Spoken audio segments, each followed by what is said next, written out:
What's going on, everybody? Welcome back to another episode of the Who's Who podcast. I'm your host, Robinson Galvez, and today I'm here with a very special guest, Mr. Carlos Figueroa. Bam, bam, bam. We still got to get sound effects at some point for this because I feel like I do that with my mouth on every episode. I feel like it could be better. But Carlos is a pro fighter. He's a business owner, Mr. Coachy Wee-Wees. Going, and he's got an awesome story, man. He's got just like a story of like determination, of story of like, if you put your mind to something, like you can do anything, So welcome, Carlos. Thanks. Yeah. Having me, bro. Thanks for being here, brother. I know it took a little bit of coordinating, but honestly, once we actually had the time to go, it was actually pretty easy to book. So stoked to have you. So you just fought on A1. We'll just start there. So I want to talk about that fight because it was a banger. I was there. I saw it live, Yeah. It was super close. They gave it to the other guy. But it was funny because post-fight, it was kind of the story you're telling everybody, like, yo, look at his face and look at me. If we were going to get in a fight, like, who do you think won? Yeah. It was funny. How'd you feel in there, man? I felt good in there, The only thing that I felt weird or that fucked with my head for a little tiny bit was that I felt like I broke my hand. Yeah. But thankfully I did. I haven't got an x-ray yet, so I don't know. But Oh, your hand does look kind of big, dude. yeah. Is this one or this one? This one. Oh, shit. But I mean it was pretty swollen and shit, and I didn't realize it till I got the takedown, and like I put my hands together like that, and I felt my fingers were like fucking swollen as fuck. Yeah. And then I remember he got up and I took him down again. I got like 2 takedowns back to back in the first round towards the end. And I remember I took him down and I was holding my fingers like, what the fuck? And then he got back up and I took him down and I was tripping. And when I squeezed, it fucking hurt. And I was like, but I don't know if it hurt like because there was real pain like that, or because it was my head like thinking like, holy fuck, my fingers aren't supposed to be that big, Yeah. And then because I didn't feel anything, and then I went back to the corner and I sat down and I was gonna say something to like my corner, but after that, like I looked down at my hand like that and I saw my fingers were fucking swollen, and I was like, oh shit. But I just looked up and I was like, don't worry about it, bro, just like you came to win, Yeah. So then I was a little hesitant to try to like let go of my hands a little more because I was thinking like, what if it is broken? Like I'm just gonna hurt it more. Yeah. But then eventually at one point throughout the fight, I was like, man, who gives a fuck, And I just started fucking throwing the hook and the jab hard with it, and I just kind of forgot about it, And then you kind of forget about it. I didn't even feel the pain really again till the next day after that. Yeah. Like when I kind of made up my mind and I was like, fuck this.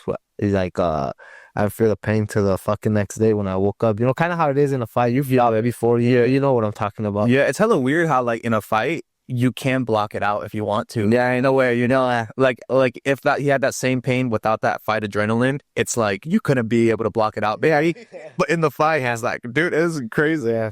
And I wasn't trying to get fucking knocked the fuck out or fucked up, Yeah.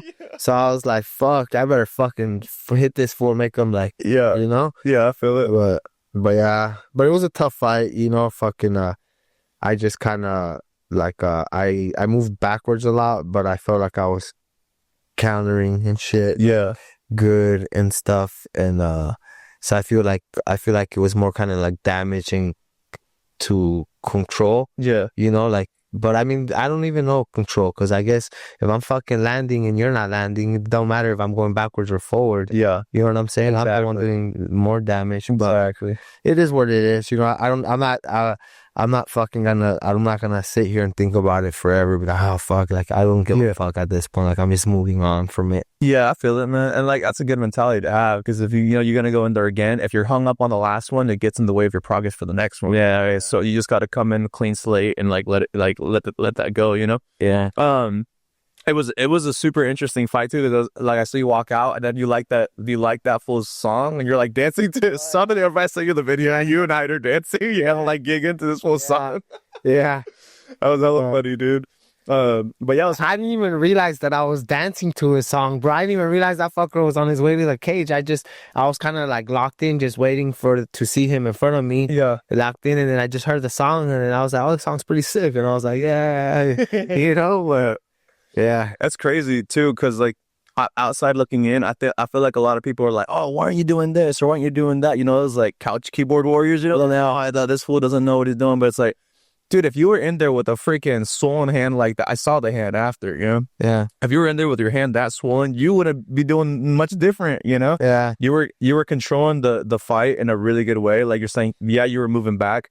But there is those fighters in boxing and in Muay Thai, they fight off the ropes and shit, you know? Yeah. So it's like you can't have a style where like maybe they're coming at you, but if they're running into shit, that's where that's where you should score some, you know? Yeah. I feel like the scoring system could use a little bit more in that regard, but you know, what do I know? I'm not like in the commission, you know what I mean? Yeah. But it was a fun fight to watch, bro. You had a lot of people there showing love, you know, a lot of like a big crew, and yeah, it was cool, man. You had Hyder in your corner, and, you know, had train over at Scrap Pack, fucking a lot of cool shit was happening, you know? Yeah, yeah, it was pretty dope actually. Even towards the end of the night, I saw a bunch of like Mexicans and shit like that, and I was like, and they were all like, they all come up to me and they were like, "Hey, what's up, bro? You don't know me? What? You don't remember me?" And I'm like, "Nah, fool, from where?" And they'll be like, "From like the construction job, you know, like I was an electrician, you know, you were doing the fire sprinklers." And I'll be like, "Oh," and then they'll give me like an address kind of what jobs, and it kind of threw me off to see like how many people were there. Like, I that I didn't expect to be there. You know what I'm saying? Or like there were some other people there that like some dude that owns a winery out in Sebastopol, that it kind of threw me off because he started talking to me, and you know, like, and like and I think you were hanging out with us at the bar at that point, you know, like people were sending me beers and shit. Yeah, just like old man, like fucking talking to me, and he starts telling me like fucking he was like, "Yeah, man, fucking, came, I was like, I told him how I lived in Santa Rosa, and he's like, "Yeah, I live in Sebastopol." And I'm like, "What the fuck are you doing out here?" You know what I'm saying? And then he starts telling me how he owns a winery. He's like, "Oh, I just came out here to watch you." And I was like, "Me?" And he's like, "Yeah, Figueroa came to support you." And I was like, kind of tripping me out, because, yeah, you know, so it's kind of weird to see. And other fighters, you know what I'm saying? Like, that came up and showed some love and stuff. It was pretty dope. Yeah. A lot of people from the Scrap Pack showed up. Yeah. So it was dope too. I had fun, to be honest. You know what I'm saying? Yeah. I had fun. I feel like it shows too, you know, at the end of the day, you were like, you were happy, you know? Yeah. And it's like that. I feel like that's a hard thing that some people can't embody, you know? Some people go in there and even if they win, they're hard on themselves, you know? Yeah. It's like, what you do all that fucking work? Yeah. You're just gonna be sitting there beating up on yourself or crying like a little wuss, not, you know? Yeah. Or like even now, like I'm talking about your fight, like, bro, honestly, like I'm over it. You know, like the attitude that you have about it. Some people are such little bitches like that. Yeah. They're like, oh, come on, dude. Like, enjoy it, enjoy the moment. Like you have a bunch of people that came out, showed love. You know, your community, like fighting is such a singular. It's just such a like all on you. You know, when you come out and you're embraced by your loved ones and people that support you, bro, it's a fucking sick feeling. You know. Yeah, this was like, I feel like my last fight, I had fun. Like I feel like I was able to enjoy being inside the cage. Yeah. And I feel like this time for this camp, I had more time to actually put in the work like a real pro fighter, you know what I'm saying? Yeah. Get those 3-a-days, you know what I'm saying? Yeah. Fucking eat, you know, go get the right recovery. Did everything, you know what I'm saying? Yeah. And fucking, and it's hard. That's hard fucking work. You know what I'm saying? Like, that shit is hard. But at the same time, I enjoyed it. You know what I'm saying? I enjoyed it. I had fun doing it. And I was like, fuck, man, I love this shit. Yeah. Like, I've always liked to work out and be in shape and shit like that. Like, but I enjoyed like the whole process of getting to the fight. Yeah. Of like learning shit from other people and stuff, you know? And not only that, but I felt like that's when you have the most fun and it's like the best, you know, when you're actually enjoying it. Yeah. And I would there would be days where my body felt like shit, you know, like towards the end of the camp. I don't care who you are, like you fucking feel like you get tired, especially when you're getting low on the calories, you're trying to lose those pounds faster, half a pound a night or whatever. Yeah. And I remember it was Jerry did a lot of my camp with me, so he went everywhere with me, you know what I'm saying? And if it looked like ever like I never quit on myself or anything, but having him around me felt like I pushed a little harder, you know, because I knew that I knew he was gonna hold me to a standard like too, like down there. Jerry? Who's Jerry? Jerry's my boxing coach. Oh yeah, okay. And and so he'd do my strength conditionings with me, and then one day towards the end of the camp, it was like a week and a half or a week before the fight, my last hard week, I think. Yeah. It was his wife's birthday, and he was like, "Hey, tomorrow I'm not gonna be here at all. So tomorrow you're on your own. Make sure you put in that work, champ." And I was just like, "All right." So I go and I'm doing my strength conditioning in the morning. I'm doing the Aerodyne, and I'm doing it hella hard, and I'm just like, "Fuck, I'm gonna fucking I'm not I do 20 10s." So I do 20 seconds hard as fuck. Can't rest 10. I hate those, yeah. I hate them too. I hate them too, but they get you in shape, and I do those twice. So I do 8 rounds, and then I'll get off of it and I'll walk and I'll rest and recover, and then I'll come back and do it again. Yeah. And then after that, I'll push the sled, you know what I'm saying? I'll jump on the box, I'll do my weights, my cleanings, and everything, because I added like strength conditioning to this camp. Yeah. Like, yeah. Yeah. And multiple times a week I was doing that. So, you know, and then after that, still training at night, different shit. But I remember Jerry wasn't there, and I was like, fuck it, I'm gonna fucking just do one of the bike, you know? I don't want to do two, you know, I'm only gonna do 2 sets of the weights instead of 3, you know? And then after that, I started thinking to myself, and I was like, fuck no. I was like, I'm watching, motherfucker. Like, you better. So I did 3, and I even did some extra shit after, you know. And I ended up doing the 2 bikes. But like, I was like that. What's gonna happen is, well, in the fight, when if I'm fucking tired, the first thing I'm gonna think about is, oh, remember that day where Jerry wasn't looking and you fucking cheated? Yeah. And he's like, that's why you're tired. Or I'm gonna think, oh, that I'm fucking tired. That day that Jerry wasn't looking, I still put in that work. I could still keep going, you know. Yeah. That's what I feel like, because at the end of the day, you gotta be like truthful with yourself, and if you don't put in the work, bro, you know what? It's gonna. I fucking took in fights when I didn't put in the work, bro. Yeah. So I know what the thoughts you have, and then I know the thoughts you have when you put in the work, when you feel like your hand is broken and shit, or you put in the work. It's like your mentality is different. Yeah, you have different confidence to you. Yeah, you fucking don't put in the work, you know what I'm saying? You fucking get kicked in the body and deliver, and you're like, oh fuck, and then and you're done. Yeah. Or you could have probably put in the work. Maybe you would have still been done, but maybe you would have had a little bit more fight in you. Yeah. If that makes any sense, you know? Yeah, no, for sure. I feel like the preparation is where the confidence comes from, you know? Because I think you probably, I mean, fuck, you have plenty of friends that fight, you know, when your boys fight or like family fights or something, you're like, oh, for them, you know? Oh, yeah. But like for yourself, you don't have that same feeling. Like I have that for my brothers. Like for me, I know I put in the work every time. Like in preparation, I have confidence in that. That's why when I'm in the ring, I'm chill. Like I didn't have no problems in the world. Like put anybody you want in front of me, bro. I'm ready, you know? Yeah.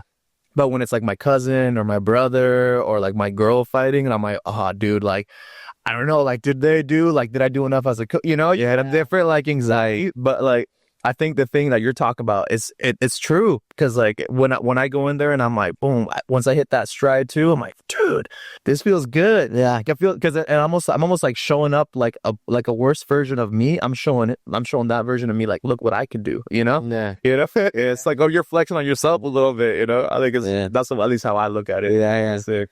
Yeah. I always definitely get scared when I see like my teammates fight. You know, shit, like I always get nervous every time. Like Raul fights, Hyde has fought, my boy Felix, anybody, or Dom, you know, my homie Dom. Yeah. That was a fucking animal, dude. Yeah, he's a beast, bro. Yeah. And all those guys that I'm naming are fucking beasts. You know, all of them are fucking savages, but fucking yeah, I always get nervous, bro. I don't know why. It's like I'm not even the one in there. I'm not the one that's gonna get cracked in the face, you know, or anything like that. But I just get nervous. But maybe that's just that brotherhood, that love, you know what I'm saying? Like it's like family. Like fuck, you know, like because I know there's motherfuckers out there, bro, that are like fucking like will shake your hand, and will be at the fight, but deep down inside they're hoping you get caught. They're hoping you get fucking knocked out. You know what I'm saying? And So it's just like I think it's just from having like a real love for your friends, you know, your training partners, you know what I'm saying? From all the work like you put in, like Yeah. beating up each other, fucking helping each other out, you know what I'm saying? And then not only that, sometimes you have a bond beyond just training, you know what I'm saying? Yeah.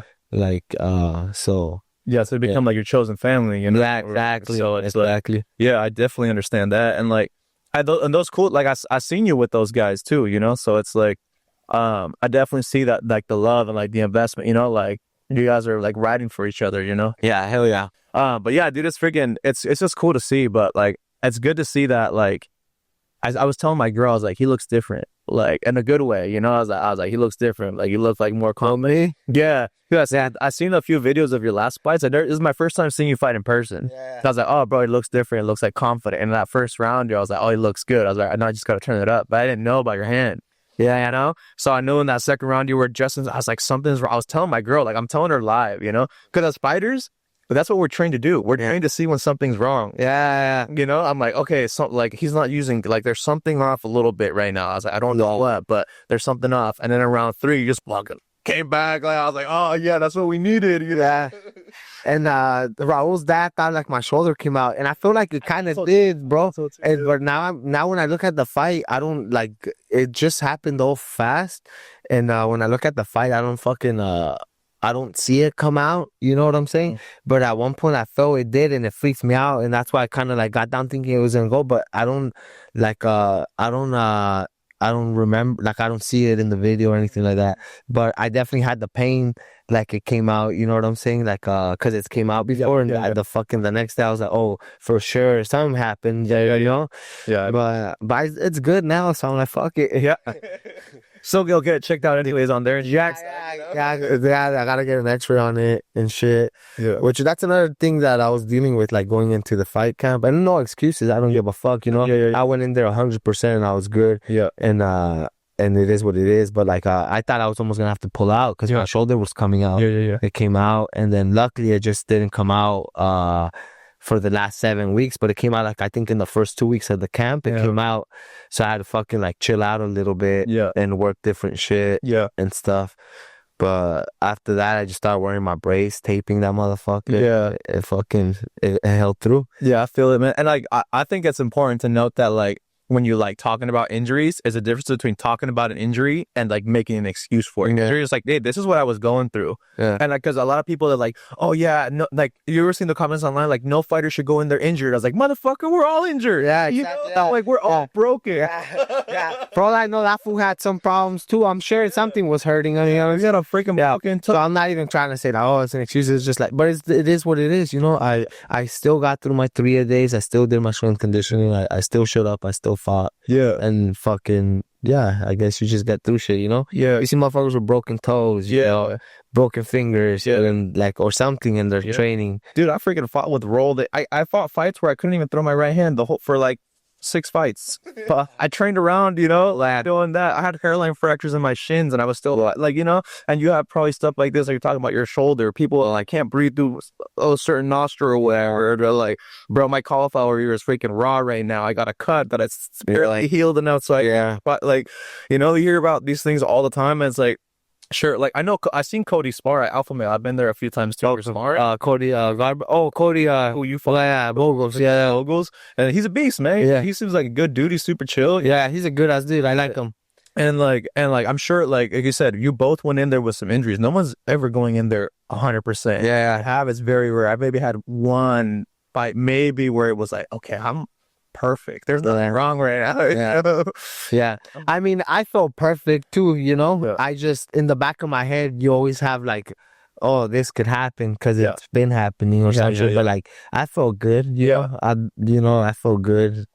Period. I had fun, so fuck it. That's the most important thing. It's like if you're in there, like I'm like if you're in there, injuries or not, I'm ready to accept whatever's gonna happen. You know? Exactly. So I'm not in there to like if I win, I'm gonna brag, but if I lose, I have hella excuses. Nah, dude, if I lost too, and they're like, I'm not gonna be making excuses for it. That's what I'm gonna do. You know, that's a fight game. You know, I shit to prove. And if we want to prove it again, we have an opportunity to do so. Yeah, for real. Yeah, man. But it was a fun fight, man. Shout out to Cody, for being the other half. Your day is fine for that fight. Yeah, that's the second time we fought too. So we fought like in the amateurs. I went up and fought him for the 155 belt and shit, and that was a crazy fight too. And then this fight, I'm not sure if you couldn't find somebody to fight, or they couldn't find me anybody to fight. Yeah. Because, like, all these fools are a bunch of fucking pussy ass fools, dog. I know, straight up. Like, I don't give a fuck if you got a 5-0 record, bro, a 6-0 or 7-0 record, dog. Like, bro, dog. Yeah. I'll probably beat your ass. You know what I'm saying? Or you'd probably never fight me or some shit. Or like, I mean, there's guys out there that are 7-0 and they are legit and they'll fucking probably beat my ass. But I mean, I ain't scared. But like a lot of these fucking guys, dog. They're just 7-0 because they fucking beat up some guys that they knew they were gonna fucking beat up. Yeah. So I respect Cody because I know I don't give a fuck what anybody says. I know that he went in there knowing that I could have fucking easily got him. Yeah. And I went in there knowing that he could have easily got me too. You know what I'm saying? Like so it's like you guys have trained together before. Yeah, we've trained together and shit like that. And stuff, but training doesn't mean shit, Yeah. Like whether I'm better than him at something or whatever at training, or he's better than me at something at training, that don't mean shit. Yeah. When you're in there fucking really throwing them down, throwing for real, with bad intentions, fucking it's different. Yeah, for sure. I think that's something that's important to know is like when you're like, I like what people are doing now, where they're combining the record of people like undefeated fighters. They get their opponents and then combine the record of their. Oh yeah. I like that. Yeah, if you look at my shit, bro, these motherfuckers, I probably got like 40 fucking wins already or more stacked up. Yeah. And fucking like 5-6 losses. Yeah. And then all these other fuckers got like 40 losses and 5 wins. Yeah, you know what I'm saying? Yeah, like, for real. So I mean, it sucks to fucking lose, bro, and shit like that. But I'm not really ashamed, Like I try to take now that I'm more experienced in this game, bro. Like with people, like I'm probably always gonna be training. I'm always gonna be around this shit. I'm probably not gonna make much money ever really from this at all, and I'm not even in this for the money. I'm in this because I love it. Yeah. But like now, when I see young guys I want to fight or stuff like that, or teammates of mine, like I'm gonna give them the right advice. Yeah. I'm gonna look out for them, bro. I'm not gonna let them take the road that I took, because I tried to. In my head, I was like, I gotta fight the toughest motherfuckers to get to the UFC, and if I beat all these motherfuckers when I get to the UFC, I'm gonna beat those fools, and then I'll be the champ. Yeah, that was like the mentality I had, and now it's like you really think about it, it's like, nah, they're not paying me that type of money to fight all these crazy ass motherfuckers. I'm gonna do what everybody else is doing and try to secure good wins for. And fucking, I'm not me, but like to help my teammates get the wins, build up the record, get that confidence up, and as they polish their skills and they get better, you know what I'm saying? Yeah. And because there's no point in fucking going and fighting some dude that's gonna fucking potentially like hurt you really bad, and fucking for $1,000, $500, or even $2, $3, $4 grand, it's not worth it. Even it's 10 grand's not worth it, bro. But it's the way the game is, Yeah, I mean, I feel what you're talking about, because I learned that the hard way, bro. I fought an Amnoy Stadium champion, like one of the big stadiums in Thailand. For $300. Yeah, fuck. 300, bro. His full had 91 fights on record. And usually when that means the hit fight, he has about more like 200. Yeah. You know what I mean? And like just that guy, 90 to have like, I don't know if it was 55 wins or 91 wins. Yeah, them kind of all those smokers he did either, Yeah, out fighting in like a little backcountry. So like, dude, it's like, I had no reason to do that, but I was like, I'm a fighter. I'll fight. Yeah, whoever. You wanted to test yourself. Yeah. Bro, and that's what it's, I mean, that's the way I think it's about, like a test. And even like, there's nobody that I have fought, bro. There's nobody that I have fought that if tomorrow I were to run into them and they fucking wanted to fight, that I would be like, well, let's get it in then, motherfucker. Like no matter, nobody has beat my ass like that to make me think like, oh, I don't want to fucking meet this motherfucker. Nobody. Yeah. Most of the times I lost, these fools were sniffing my fucking nutsack. Yeah. You know what I'm saying? Like, so shout out to Cody for trying to throw down, dog. Yeah. Yeah, they didn't want to stand and bang, dude. Yeah. I feel it, dog. Like, A lot, yeah, so that's what a lot of it is too. Like I've been trying to do MMA and stuff too, and I'm like, bro, I'm not gonna be fighting like a debut guy like me. I'm gonna have to fight someone that's like 5-0 or so, like some fights on them to like actually make a debut in MMA. But there's definitely like a lot of like what you're talking about, like showing the next generation that because I did something similar to you. Yeah. I took all short notice fights essentially to like build my fights up, to do my amateurs and all that, And there's a better way to do it, especially now that I like if I were to ever coach or help somebody do it, like I can help them. Where before I didn't have anybody helping me. Yeah, I was the one paving the way, and it was the same for you. You're like paving the way, you got to do the thing. Yeah. But yeah, it's like it's just a cool thing that you're gonna turn it around. It's like you're saying you're gonna be in the game probably forever, not because it's like this is your like this is where you're gonna make money or whatever. But you love it. You love training. You love the environment. You love the brotherhood. All that. Yeah, I mean, I got in the cage the last fucking few times just because of the love of it, not because I fucking needed to or because I was hoping like, oh fuck, like, I mean, hell yeah, I was hoping fucking I would still fucking fight, but it was just because I wanted to fight more than anything. It wasn't like, fuck, I gotta pay my bills next month. Yeah. And I gotta try to get some sponsors and fucking, it was nothing like that. I think that's dope, bro, because I feel like I'm just hitting that stride. And like, I feel like when you fight and you don't have no money to worry about, you can fight a little bit more free. But like for me, I had everything invested into this for like almost 10 years. So I was like, I have to make it or I'm not going to get paid. I have to make it or I'm not going to build my name. I'm not going to get sponsored. And there was an added like, I mean, maybe it was good. Like at the time, I did the right thing for myself. But having money to support yourself and having like that extra layer of financial off is nice. Yeah, that's what but it's hard for even a lot of fighters to do that. Like I've just been like a guy that kind of chose that I was always gonna. Well, I didn't even have when I moved out here. I moved out here on my own, so I didn't have like nobody when I got out here, anything like that. Like and I got out straight out of jail when I came over here. When I got out, and so I had no choice but to find a fucking job and pay my bills. Yeah. So there's like So like sometimes I remember I'd get like a little jealous when I see motherfuckers that get to train twice a day and stuff like that. Yeah. And I'll be like, damn, that motherfucker has to train twice a day, And I fucking, I'd be jealous, bro. Like, fuck, I wish I could train twice a day, but I couldn't. So like when I'd work all day and then I'd go fucking train at night. Yeah. And then literally I'd be broke as fuck too all the time. Like just barely being able to pay my rent, bro. Fucking, renting like some shithole apartment, barely like being able to pay my rent and just struggling and fucking I remember those days, like sometimes not even having money for groceries, bro, like having fucking loan money, like and shit like that. But like I always like and because I was outside when I got here, so I started this job like, and I was at the bottom of the barrel. Yeah. You know what I'm saying? Yeah. I was like, fuck that. Like, I need to figure out how to get to the top of get some more money. Yeah. I feel it, dude. So I always had that mentality, like of trying to fucking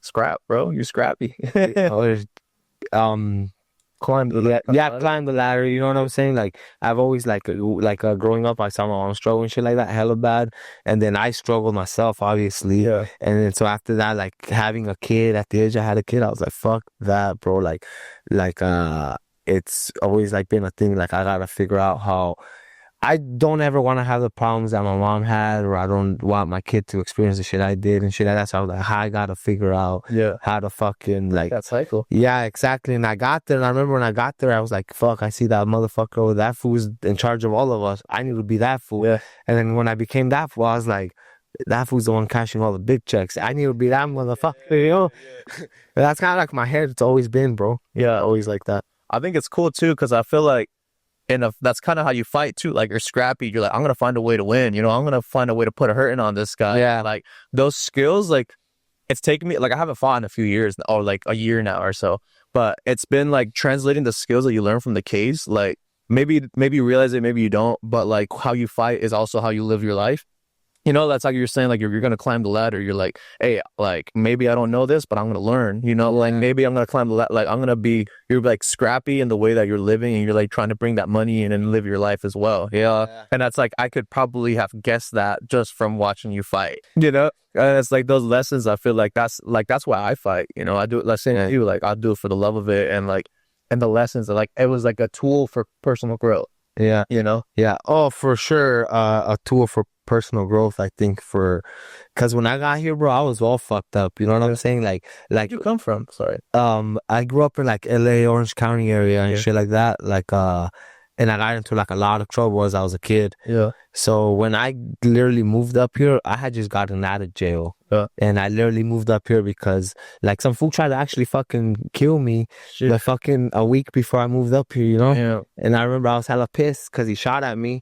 And I was like, I'm gonna go fucking kill this motherfucker. Always like, little better kill me, dog. Like, I wanna get this motherfucker. Yeah. But then like I remember I dipped right away, you know, like Yeah. I fucking took off, but like I'm part of me, I'm such a fucking hothead that part of me, like halfway as I'm down the road, part of me's thinking like turn around and go get this fool, but I have no gun for nothing, you know. But I was fucking pissed, dog. I was fucking pissed. Like I wasn't really too scared. I was more mad, but I knew that I had to fucking dip because if not. And then it's crazy how karma works. Like I ended up dipping out here for like a little bit, and I kind of was thinking like, man, like I wasn't trying to get in trouble, bro. I was just going through the block that I grew up in, and it just so happened that some dude was there that fucking didn't like us, and he was there to fucking try to kill somebody. Yeah. And I'm the guy he saw, you know. Yeah. I wasn't looking for trouble or anything. Like I had my kid already. I was just trying to like say what's up to homies that I grew up with and shit like that. Yeah. And I mean, I lived over there, bro. I mean, what the fuck? Yeah. Like, but that's when I realized, like, man, it don't matter. Like even if I try to change or anything like this, if they catch me, they're gonna get my ass. Yeah. And then I realized that I'm also a hothead too, and I was like, if they don't get my ass, they might do something that's gonna provoke me enough to fucking go do something to them. Yeah. You know, and I was just like, fuck, dude. And I remember like when I was locked up and I knew I was gonna have a kid, like I told myself like over there, if you do something wrong, you do shady shit, or you're not a man or of your word, you know what I'm saying? Like at least back in the day when I grew up, it was like if you weren't a man of your word, or you're a bitch or something like that, or you didn't have balls, you know, or respected people, or carry yourself with respect, and if someone disrespected you, you didn't fucking do something about it, you're looked down upon, you know what I'm saying? Yeah. It was like, and like, that was like the worst thing. Yeah. You know what I'm saying? Like, so, I remember when I found out that I was gonna have a kid, that I saw that I was sitting in my rack in jail, bro, and we're about to have a riot. And cause we know when we're about to have a riot, cause those fools, we're the ones that fuck everybody up, and they tell us to be ready, you know. Yeah. So we're sitting there, and we're about to get in a riot, and they're telling me, hey, be ready, cause in a little bit, like one fool's in charge of going to go start it, you know. And as soon as that fool starts it, then you go, whoever you're fighting, like you go grab one of their race and you start beating them too, or you get your ass beat by your own race. Oh shit. So you gotta fight. Yeah, regardless. Yeah. Either way, we're fighting tonight. So you know what I'm saying? What are you gonna do? Get your ass beat by your own people and then not have nobody back you up when the other shit goes down, or fucking get in with your people and beat somebody else's ass, so that way you know what I'm saying? That's like some World War II shit, bro. Like I remember, like they had to go, and if they ran back, they would kill them. Like they had, I forgot if it was like Russia or Italy or something. Like you had to fight, and they had to go fight whoever they were gonna fight. Had them on the down, they ran back, and they freaking just shot him out. So it's like you're gonna die either way. You might as well die fighting for your country. Dude, that's sad, bro. I mean, rest in peace to all those poor people, man. But yeah, the riots you're saying, sorry. Yeah, I remember some guy in his rack sitting there, you know, and we're in the same little square, and I see him, he's all paranoid, bro, and I was like, hey, bro, get ready, homie, this shit's about to go down. And I went over there, like, thinking I'm some little badass, bro. Yeah. It's fucking lost in life, you know. And how old were you at this time, sir? At this time, I think I was like 18 already, because this was like the men's jail and shit, and 18 or 19. And around there, you know, and I think I was 18. Yeah. I was 18 for sure, because my kid was just about to be born, and that's when my kid was born. And this is the reason I remember this, because he was sitting in the rack and I see him there all paranoid and like almost crying. And I'm like, hey, bro, fucking get ready. Yeah. And that fool's like, fuck, bro, I can't get caught fucking anybody up, bro. I'm supposed to get out next week. And if I get more time, bro, like no one's gonna pay the rent. Like he said shit that I had no clue what it meant. I had no idea what it meant to pay rent. I had no idea what it meant to be a husband, to have your kids, and to fuck up and end up in jail like that. And then he was like, fuck. And then he seemed hella worried about that. And I had no idea what that was like. Yeah. So I was like, bro, fucking, if you're gonna fucking reacting like this, homie, then you should have fucking ran with the paisanos. Yeah. But you fucking ran with us. So fucking man the fuck up, homie. And like told him like that, bro. Like didn't fucking give a fuck, think about him, you know? And then now here I am getting told that fucking, like a few weeks later or a month, I don't remember how long, you know, but I'm supposed to get out in a few weeks. And I'm supposed to be out there to see my kid be born, right? Yeah. And I don't get out to see my kid be born. My kid comes like a month and a half early. Oh, damn. And then she came like a week before I was supposed to get out. And I call my baby's mom's phone at the time. My sister answered. I'm like, what the fuck? Why are you answering? And she's like, she had the kid, whoop-de-doo, and then that's kind of what it hit me a little bit, bro. That's when it hit me that I was like, damn, like I have a kid in the world. And I was so insecure, bro. I didn't trust nobody. I was so insecure. And I remember I asked my sister, like I was lost, bro. I was lost, insecure, and just fucked up in the head. And I was like, you think it's mine? Yeah. And bro, my sister flipped out, bro. She flipped out on me. Like she went crazy. She was like, you piece of shit. Yeah. And she's like, she's like, if this was my phone, I'd fucking hang up on you, you know? Yeah. And she's like, but I'm not the one paying for the call. So fucking, she's like, I'm just gonna give the phone. And she's like, but just for your information, just so you know, the little girl looks just like you. She even has your same birthmark on the back. And that hit me deep at that moment, bro. And I never cried, bro. Yeah. You cried, bro. You would got looked down upon too, bro. It's like you learn to cover your feelings and hide everything to be like this tough guy. Like obviously because I grew up like on the streets, you know, around gangbangers and shit like that and stuff. And so I never cried, bro. Like it was hard for you to make me cry, bro. I've seen me hurt my mom. I've seen me do all these crazy things, bro. Yeah. And even though it was killing me on the inside, bro, and it fucked me up, bro, I would not ever cry, bro. Yeah. Nothing, bro. I never showed no emotion ever, bro. When I would get into fights and the deputies were fucking me up or pepper spraying my ass and shit, like these little scars I got and shit right here are still from like handcuffs from like 15 years ago, you know, from those fights. And I remember because I would fight in there too, bro. Like if you fucking disrespected me, I was known to not fuck with nobody, but but I was also known to swing on you. Yeah. And I got my ass kicked a few times, and I kicked a lot of motherfuckers' asses too, you know. But fucking that's who I was. And I remember when my sister told me that, it hit like it finally touched my heart. Because I realized that I was a dad, and then the way she told me, and then and that's when I was like, that's when it hit me, and I remember the tears came down my eyes, and I thought about that fool that I told to man the fuck up, you know, like, and I still think about that fucking guy to this day, you know, and it made me feel like shit, and I never felt like shit for anything like that, bro. I was like, I taught myself to block that shit out because it would make me weak, you know, and that's when it hit me, bro, and I went back and I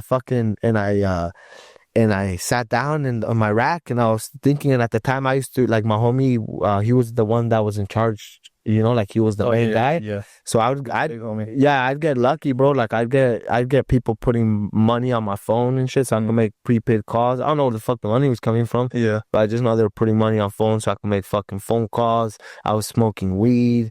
You know, I was living a good life. I thought, you know. You know, I had the snacks I wanted. Yeah. I had the new clothes, you know. Yeah. And I was locked up. So, and my homie was looking out for me, you know. Yeah. And shit. So I went over there and I told that fool, like, hey, bro, like, when I get out, like, I decided, when I sat on my rack and I thought deeply, and I was like, man, if I don't, like, and I just thought about me, like, how I didn't have a dad or everything, you know, like I thought of, like, those memories of seeing my mom, like, at the bus stop with nowhere to go. Yeah. And all these crazy memories just started coming through my head. Yeah. And I was like, dude, if fucking, I'm not there for that little girl, dude. I'm a fucking bitch. Yeah. I'm a fucking punk, you know? Yeah. And that's kind of like what, like, I was like, if I can't fucking man up and take care of this little bro, I'm no fucking man. Yeah. And that's kind of like, and me, like I like to consider myself a man, bro. Yeah. Like I don't give up and shit. Yeah. Just, I don't, We got the natural machismo Mexican. exactly, you know. So to me, like it was more important for me to be a man and be there for that little girl and like that. So I went and I told homeboy like, hey, bro, I don't want to, like, when I get out, like I'm done, you know, I'm good Yeah. and shit like that. And obviously fucking he was like, oh, it's cool, bro, you know, just fucking do your thing, you know, or fucking, like, I'm not gonna hold it upon you. But I was scared, bro, when I told him, like, I know this was gonna trip and fuck my ass up or what. And cause I've seen other people do it, and I remember them being on the phones and then fucking getting their asses beat down, bro, and getting rolled out. Yeah. So I was like thinking, fuck, I'm gonna get rolled out of this bitch too. But I didn't give a fuck, bro. I was down, like, I was like, fuck it, like, I gotta do this. And I'd go lay down in my rack and be paranoid as fuck at night, and I would try to stay awake like all day, all night almost, but then I eventually pass out because I was thinking that they're just gonna come grab me by my leg and drag me out the fucking rack and start getting my ass. Yeah. But I always would tell myself, if they ever try to get me, I'm gonna fucking start swinging back and be like, what's up, motherfuckers? Yeah. And make sure that the deputy see my ass. Yeah. So that way I don't get killed, but I'm not gonna go out like no bitch. Like, it was always in my head, like, I ain't gonna just let somebody just fuck me up. Yeah. You come get me, you ready, because I'm gonna come at you too, and I'm gonna be talking some shit. Yeah. And then when they invite me to go smoke joints, bro, I'd be paranoid, and my ass was such a fucking stoner. Like, we're like, hey, we're gonna go smoke a joint in the bathroom, and I'll be like, fuck. We'll go do some INC power paranoid? They're like, you wanna come smoke? And then, cause I was like one of the homies, so they'd always like, and I was like, and then on top of that, I was like the little homie, cause I was fucking hella young. Yeah. So a lot of fools like liked me and shit, and I, like, as in homie, why it's not some fucking gay shit, dog. But fucking, so I would go, bro, and I was paranoid because I would think this is where they're gonna get me. We're gonna go to the bathroom, and there's a wall that blocks you, so you smoke, and they'll blow like baby powder and get the steaming showers hella hot, so smoke's coming out the shower. So then we'll just smoke right there, you know. And my ass would still go, knowing that there was a chance I was getting my ass kicked, you know. But nothing ever happened, bro. Like, nothing ever happened or anything like that. And like a little bit after that, like, fucking, I actually ran into that same homie on the streets, bro. Oh yeah. And I remember I was getting gas at a Chevron, and he saw me. He's like, hey. And I didn't know who it was, but I was with my family, and I just thought it was like probably like some other fools that were like fucking like some other gangbangers that are gonna try to get me or something. And I was like, fuck, dude. And I could tell that the dude had like a gun, you know. So I was like, there's no way I'm gonna let that fool walk up to my car, like with my kid and shit there and stuff like that. So I just like walked up into him instead, and I was like, fuck, dog. And then when I walked up to him and I seen him close enough, I was like, oh fuck, this is the homie. But he didn't say anything. He's just like, what's up, bro? Shook my hand. He's like, I hope you're doing good, dog. And he went about his way, and I went about my way. That's good, man.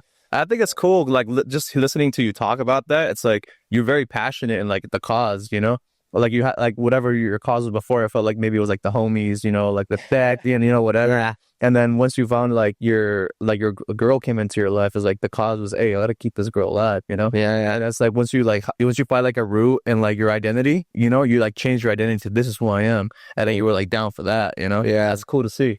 I appreciate it, bro. Thanks. Yeah, it was hard. It wasn't easy, bro. It was like, I always tell people, like, it's like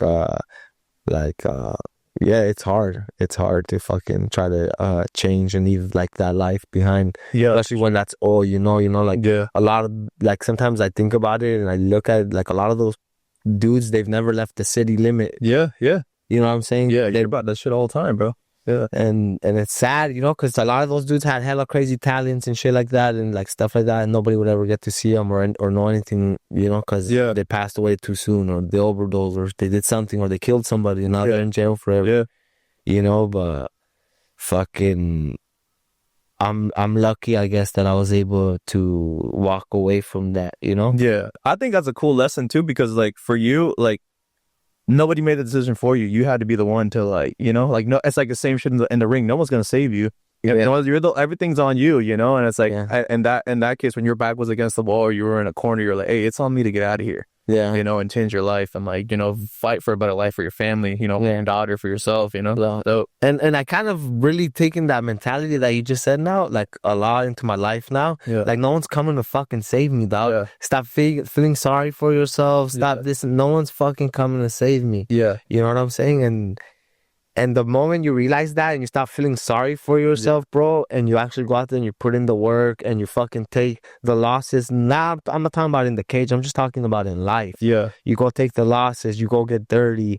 You know, you go through the ups and downs. You know, you eventually kind of figure it out where you kind of want to try to stay, you know, yeah, and keep riding that ride. And eventually something's going to happen where you're going to go back down yeah, in life, whether it's somebody that you love passes away or you get sick or you have an accident or work slows down, yeah, whatever the fuck it is, your house burns down, you know, there's yeah, always something that's going to come challenge you in life. yeah, And I just realized like that as long as you don't fucking feel sorry for yourself and you don't fucking give up, yeah, because how many times have I wanted to give up, you yeah, know? And if you just don't give up, like every time that things get worse and I don't give up, when I come back up, I come up more than I leveled up to another level than I was before. yeah, If yeah, that makes any sense, you yeah, know? yeah, yeah, And like in everything, whether it's been career, like financial life, you know, like in anything. Like if I lost my car, I crashed my car, yeah, fucking, I was sad about it and everything, but I took it like a man or whatever. And then somehow I didn't blame anybody. I figured out how to get a nicer car, yeah. you know? Yeah. And it's not all about that, you know what I'm Yeah. saying? But I'm just, you get what I'm, But my it's an example. I ain't gonna lie. No, no, but I'm not talking about your, like, I'm talking about like, whatever it is, like, you don't, like, if you just try a little bit, you know? Yeah, you getting tried. I think that's kind of like the human experience though, right? Like Yeah. it's like what we don't let's when we hear a story, like for example, we hear, hey boy, like just for the example, it's like, hey, white boy grew up in Fountain Grove. Yeah. You know, his dad bought him a car, had all the toys, all that. Like, bro, fuck that. I don't want to listen to that story. You know, I want to watch like if they made a movie about his life, you wouldn't watch it. I wouldn't watch it. Sure, you know what I'm thinking?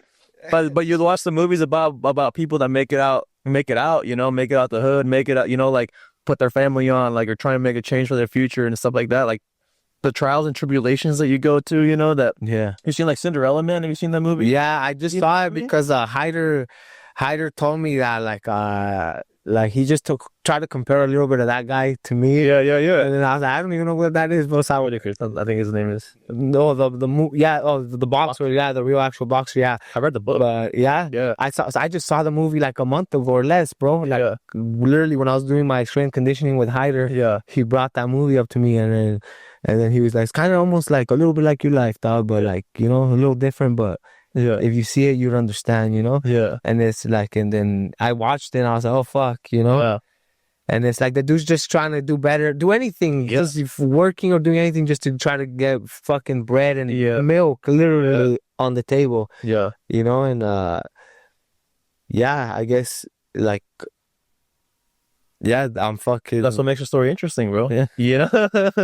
That's what makes the story interesting for you, you know? And it's like talking to people like you, like I feel like that's more of who I want to hang out with because you live in Sonoma County, you run into a lot of stuff. You know that? So you run into a lot of people, you're like, Yes. but like it's like, bro, Like my boy was telling me yesterday, he was like, I was having a beer with him, bro, and I don't really like fucking people blowing smoke up my ass. Yeah. You know what? But I was telling him like, oh, like that you wanted me to come for the podcast. Yeah. And some other guy was telling me about the podcast, and I was like, man, I kind of feel weird a little bit, kind of talking about my story, dog. Like, you know, like I don't feel like anything, bro. I just feel like I'm just a fucking guy, normal, that's just trying to get through and level up in life, bro. You know what I'm saying? He's Yeah. like, oh, bro. He's like, but that's the point, dog. Like, Yeah. that's because where you come from, dog. He's like, a lot of motherfuckers that we know around here have been fucking, what he said, pigeon fed or spoon fed. or no, he said something, dog, like they've just been throwing him crumbs, and I kind of like, I get what he's saying, you know, but like, I don't look, that's what I'm trying to do for my kid too, bro. So like, I can't hate on somebody because they had it like that, Yeah. or like anything. I used to. Yeah. I used to think about it. Yeah. I used to be like, man, fuck, why is that? Fuck, who gives a fuck? Yeah, Like, yeah. like, you're born where you are, you figure it out, you know, Yeah. like, and And like and now I don't want to look down on those people or even think, because I'm trying to do the same thing for my kid. Yeah, exactly. I don't want my kid to fucking struggle like I did. I want my kid to have it a lot easier, but I also don't want her to fuck up everything that I'm working for, or trying to do for me and her and everybody, you know? Yeah, I think that's a good perspective to have, because it's like somebody worked for it, you know? Always, like somebody always fucks it up too. Yeah, yeah. So it's like it's the same thing. I use an example as like someone who's like, you know, fed silver spoon fed or whatever, you know. And it's like, sure, like it sucks that they're being a dick or they're being like whatever, you know, like creídos, and you know that for something that they didn't even work for. But I know that at the end of the day, their parents or their grandparents, like somebody put in the work for them to be in the position that they are. So I'm not a hater, you know. But if I was gonna pick a movie to watch, I'm not gonna watch that one. You know what I mean? Yeah, I get it. Yeah, I would watch his dad's story, you know, the dad movie, the grandpa movie, not this fool, you know. You know what's funny, that a long time ago I was dating some fucking chick, right? Yeah. And the family fucking disliked me, bro. I don't even know fucking why. Homegirl says because I was mean to her, right, or whatever at one point. I'm like, dude, they didn't even like me before. They never met me, you know? Yeah, yeah. Like, they fucking got mad at you the moment you told them you were gonna date me. So, Yeah. fucking, I don't know what the fuck I did or what, but I remember my boy like told me, like he was like, man, like he was all upset about it, and he was like, this fool's like just an acquaintance too, I guess, you know, but he kind of knew some guy I trained with, you know, and he was like that I trained with at Dave's, and he was like, bro, he's like, you have nothing in common with any of those fucking people, dog. He was like, the only person you have anything in common with is with the dad, and unfortunately he's not around. So he's like, who gives a fuck? Fuck those people. Yeah. And I was just like, fuck. Like at the time I was like, nah, fuck them, you know. Yeah. It's like my point was what was I trying to go with that? Like you would watch like the dad's movie. Yeah, Right? exactly. You don't want to watch their movie. Yeah, exactly. You know? Where it's like it's like in my own story, the dad has an inspiring story, you know? Yeah. And I'm inspired by people like that, bro. Like that dude story inspires me. Yeah. Fucking my baby's grandpa story inspires me. Yeah. You know what I'm saying? Like fucking my homie's dad, the one that helped me kind of push to move out here. Yeah. His story inspires me. Yeah. You know what I'm saying? Like a guy that was a gangbanger, fucking, that came here from Mexico and was a gangbanger in trouble, and then now he owns a company with over 100 employees doing big fucking government jobs. You know, like that's inspiring. Yeah, relatable. It almost feels because it's like somebody like me did it. I might be able to do it too. And in a way, I always wanted to be my own boss or work to have my own company or something, because I'll see that fool did it. And since I was a kid, I was like, oh fuck, he gave me an opportunity. Right. You know, he helped me change. You know, he didn't have to. Yeah. You know, but like so I was like, fuck, like that, that type of shit inspires me too. It motivates me, and it makes me think, if that motherfucker can't read or write and he did it, like I fucking better figure out how to do it, dog. Yeah. You know? Yeah. Because if you just put your mind to something, bro, it doesn't matter. Like, you know, like I've learned, like, don't try to judge people. Like I used to judge people a lot and stuff like that, and then I realized that I've been judged a lot too and shit like that. And then I kind of like, I finally got judged, and it felt like I really didn't like it, you know, but I actually cared. Yeah. So then now I try to look at people and I try not to judge them, because you don't ever know what they're going through. You don't know what their story's like. And like, and you're always in the same place in life, bro. Yeah. And that's doing better than some people. Yeah. And worse than some other people. Yeah. And you never know, like today, like, let's just say for an example, I might let's say I don't know you, I run into you, I put you down and I talk shit about you or some shit. Yeah. Or I make you feel less of because you're in your work clothes and I'm in some fancy shit, but little do I know that fucking you're some top dog, you know, or whatever.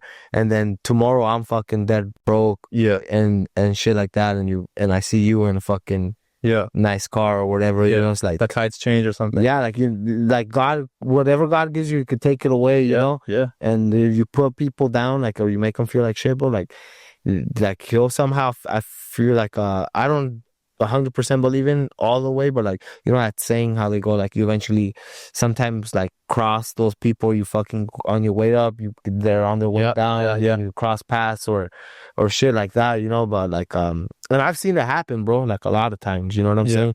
People make less of people or like clown people, and then next you know, like now some of these motherfuckers are fucking famous, some of them are rich, you know, and it's like, fuck, that other dude was counting them out, you know, and he was telling everybody else to count them out, you know, and now everybody's like, oh fuck, you fucking need to learn how to count.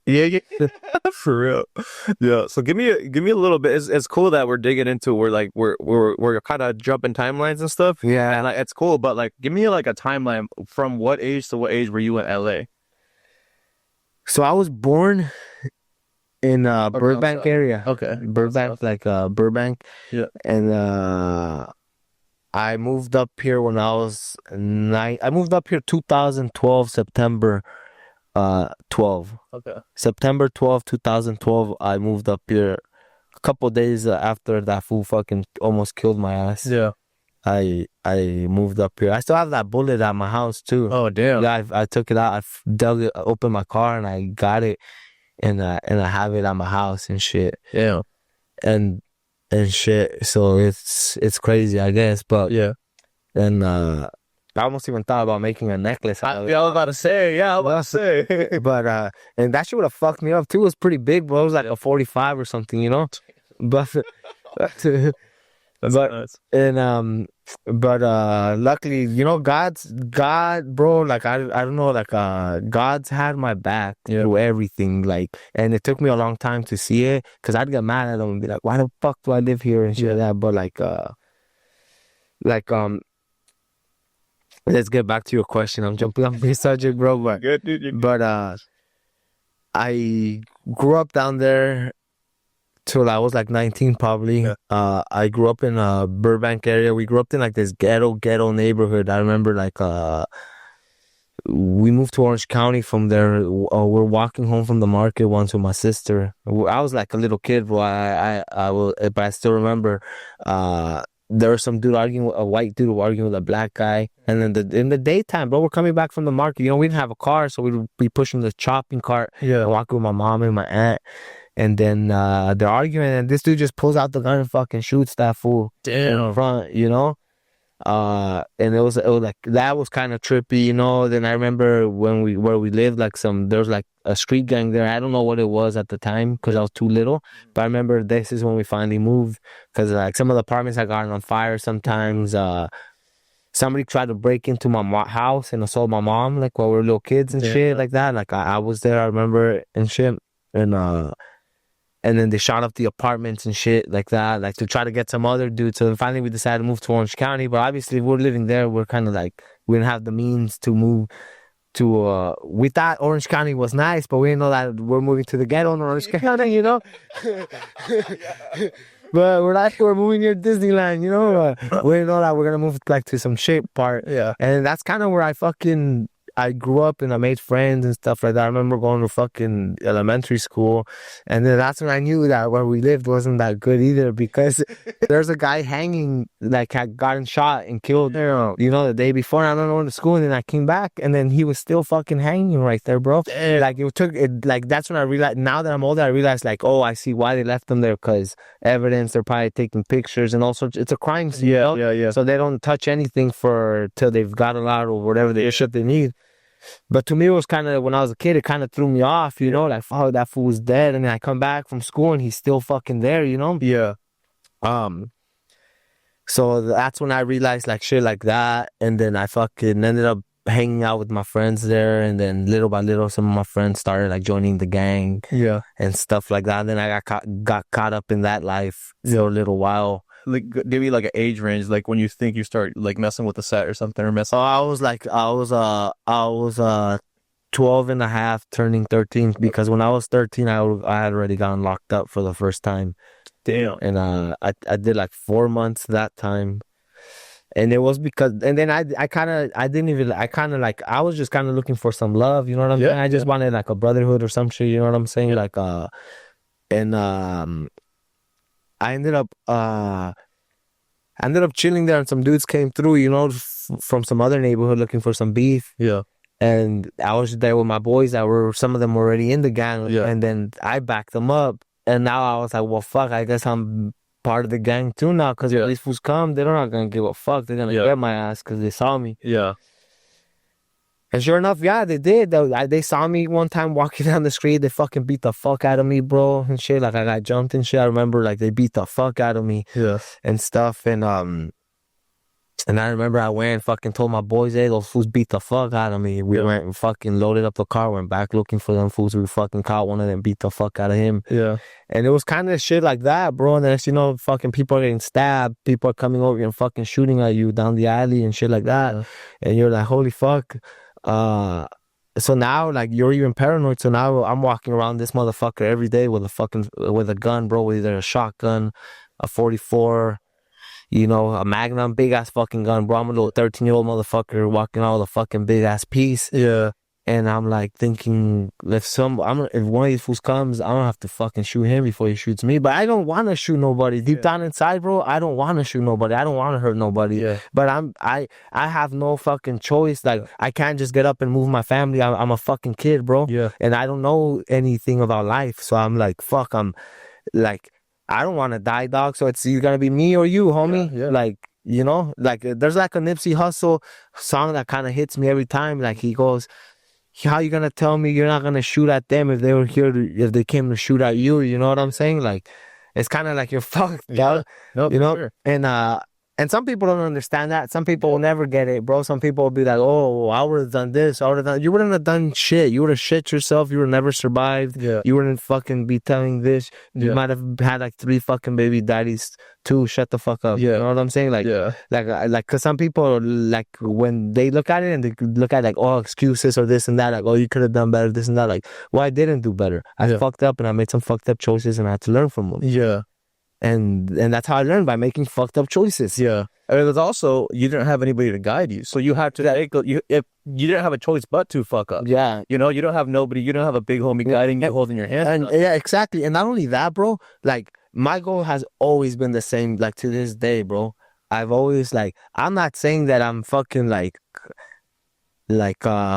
some crazy money hungry motherfucker or whatever like that, but my goal has always been the same, and that is to put myself in a situation where I can provide for my family and look out for my family. Well, that's always been my dream, bro. Yeah. And when I was a kid, I thought that I had to get to jail and fucking fuck some fools up and get to the top, and then I was gonna have some money and I was gonna take care of my family. So in my head, I was thinking, like, I gotta figure out how to become a big dog. Yeah. And shit like that. But little did I know that life is no life. But you think there's a life because you see these fools selling a little dope here, driving a car here, and you never had a car growing up. Your parents didn't have a car. So you see this fucking guy has a car with rims, a little stereo system, Yeah. And at the time, you don't know that he fucking bought it from the dude that stole it or gave him a sack from some dude that stole it. Yeah. You're just seeing these things. You're seeing the homie with a new shirt every day, a white tee. Yeah. You're like, I want a white tee. You think like that. So you, like, as a kid, like, as a 12-year-old boy, 13-year-old boy, you're looking at this guy like, I want to be like that fucking guy. Yeah. You see here, he has the girls, bro. You know what I'm saying? All the hood rats and the skunkas. Yeah. You know what I'm saying? I feel it. So you're like, fuck, I want to be like that guy. And you don't have a dad at home, you know what I'm saying? And if you did, he was probably on drugs too, or he used to claim the set, or he beat your mom's ass, you know what I'm saying? Yeah. Or he's cheating on your mom, not coming home for days, not paying the bills, That's kind of how it was, Yeah. Like, for my homies that did have dads, Yeah. that's how they were, Yeah. fucking, like, and shit like that. So, I got into a bunch of trouble, bro. I ended up going to jail multiple times for, like, guns and stuff. I remember I escaped and shit like that. I had one of my friends, like, get shot actually in front of me and stuff like that. And that's kind of probably almost what hit me, that I knew that I wanted to change and shit. Because I was like, I ended up getting locked up. I ended up going to jail, and they were trying to fuck me and put me away for a long, long time. Shit. And somehow I remember, like, I remember kind of like thinking, like, fuck, dude, I gotta figure it out. Kind of like, this is right a little bit before I end up, like, a little bit after this.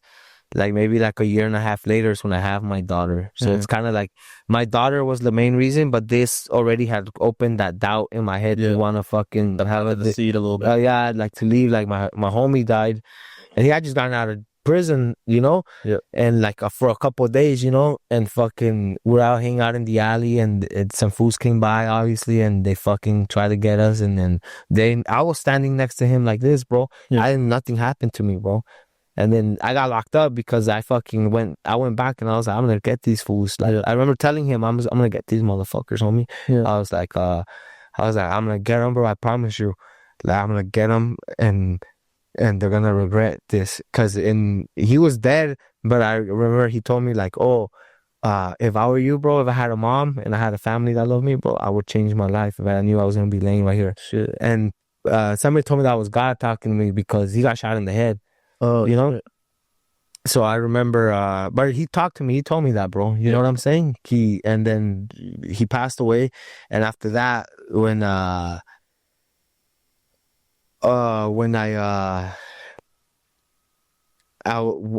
disregarded what he said, bro. I was still gonna get these motherfuckers, bro.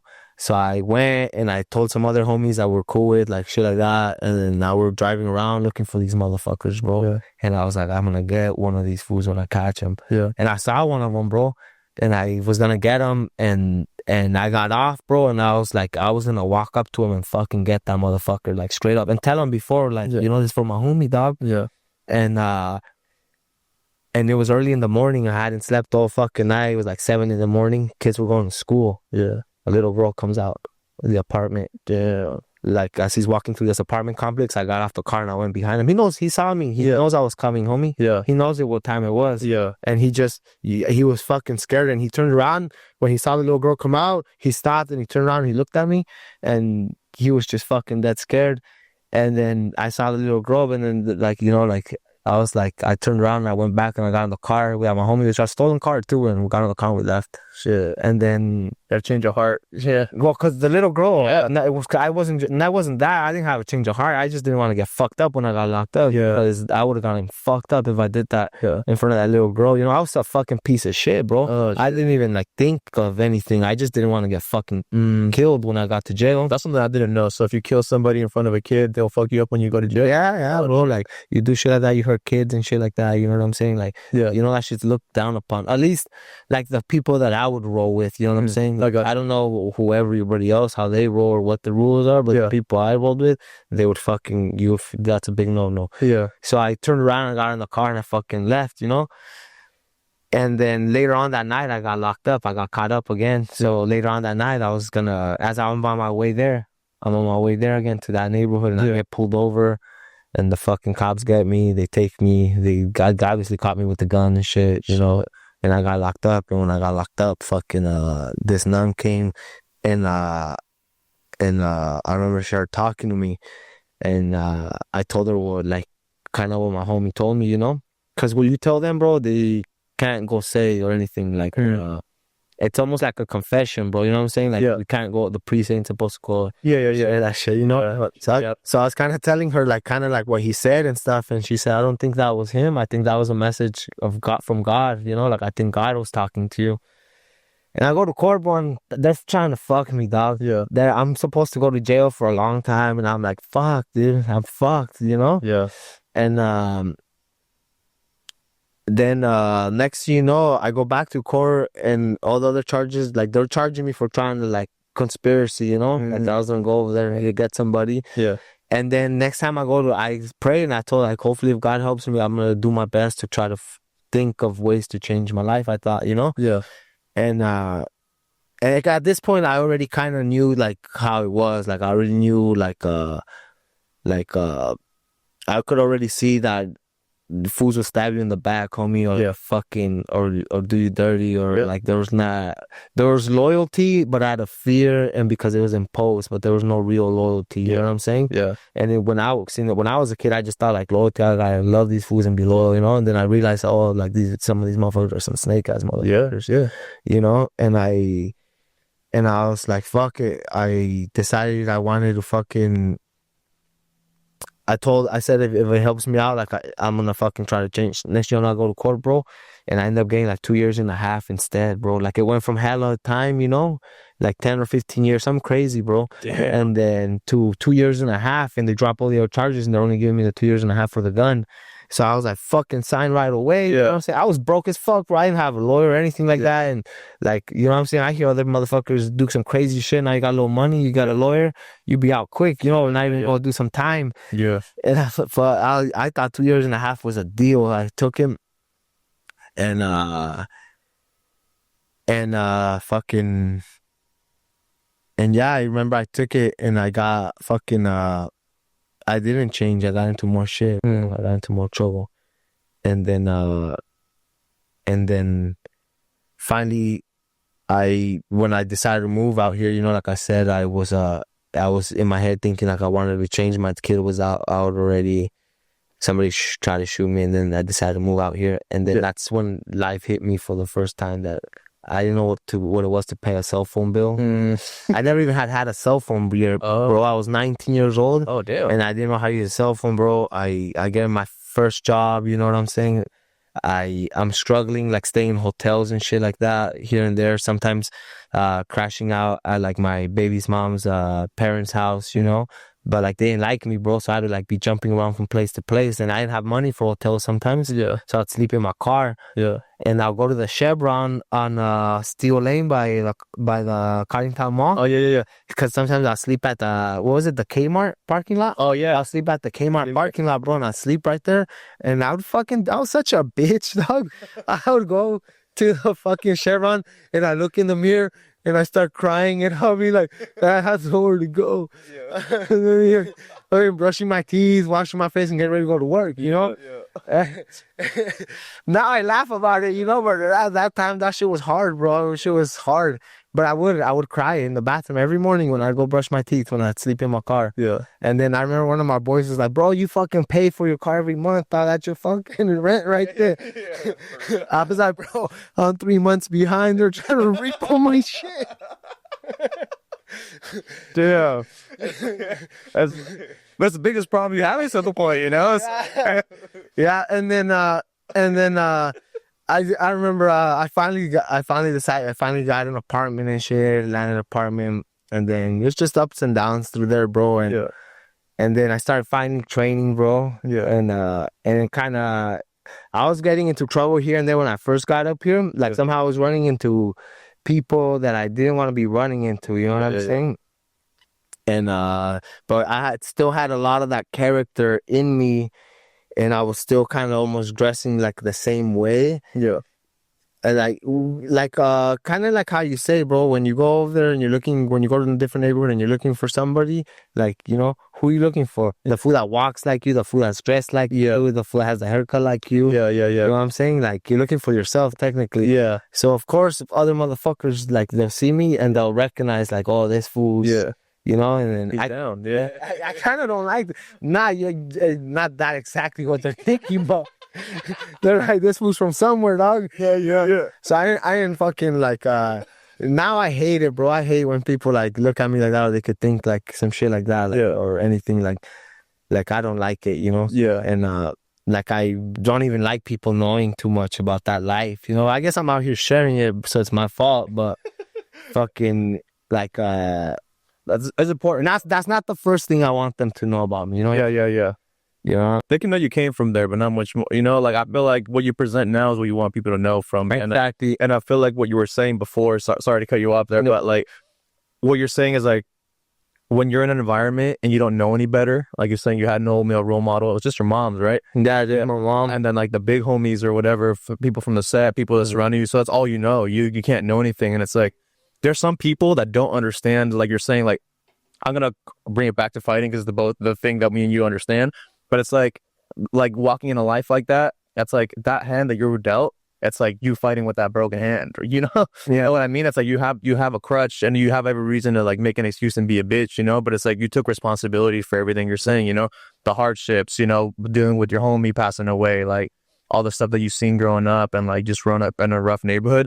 Like there's a reason that your character is the way you are. You had to be that way to survive. Exactly. Yeah. You're not gonna walk through the jungle and be like with no gun or with no knife, you know, or like not with something that's not gonna give you a chance. You gotta have a chance to survive. If you're gonna be walking there where there's lions and shit, you know. Yeah. You gotta like level the playing field a little bit, and it's like that's not And you gotta adapt to that environment. Yeah. You know. But well, it's like when you go to Africa, you see people that are like, hey, don't go over there because it's dangerous. You know, it's the same thing. But if you have no choice but to do that, it's like there's hella people that can judge from the outside and be like, oh, there's no reason you should have a gun. You shouldn't solve with violence. And it's like, who the fuck are you to tell these people? Yeah. You know, it's like that's all there is there. Yeah. And with all you know, it's hard to change. You know, when you finally start meeting people, like it's good that you moved out here. You start meeting people that help you out. You know, you have some signs to change the way you are in your life. So Yeah. it's cool, you know, that you were able to have the maturity to accept the help too, you know, because some people get the help. You can lead a horse to water, but you can't make it drink, you know? Yeah.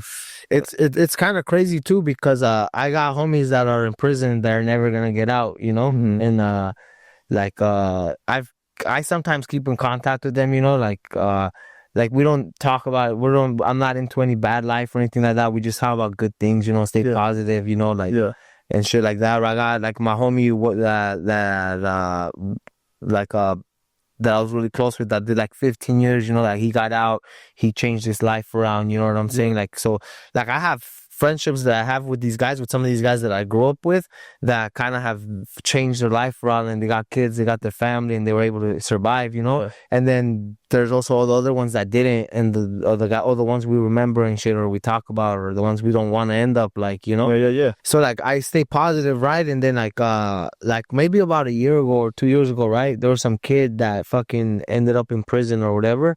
And he was getting out. He ended up like got locked up when he was like 16 or some shit, and he was getting out. He was like 20 years old, you know? Yeah. And he's in prison with some other dude from some other neighborhood that's not from my neighborhood, but he knows who I am. Yeah. We were locked up together at that point. We ran the streets at one point together. Yeah. And then we ended up beefing at one point. Well, there's still beef out in the streets with them. Yeah. But I know him. And he knows me, and we've known each other a long time. It just so happens that he ended up claiming this side of town, and I ended up on this side of town, you know? And then fucking some kid wrote me on Instagram, bro. And I was like, I opened it, and he was like a long message and told me, hey, bro, I'm some dude, you know, I just got out. I was in prison, you know, and I want to be a fighter. I don't know where to start. I live in this neighborhood out here, like kind of telling me the gang area he lives in. Yeah. And he's like, but I'm from this neighborhood, but I kind of don't want to be from the neighborhood no more. Like, and after that, he was like, I know you're probably tripping out on how I know who you are, or how I got your info and shit like that. And he was like, oh, but the homie so-and-so from so-and-so was locked up with me, and he told me to reach out to you, that you would help me. You know, that you guide me the right way, you know, or at least point me in the right direction. Yeah. And I wasn't going to reply, bro, to be honest.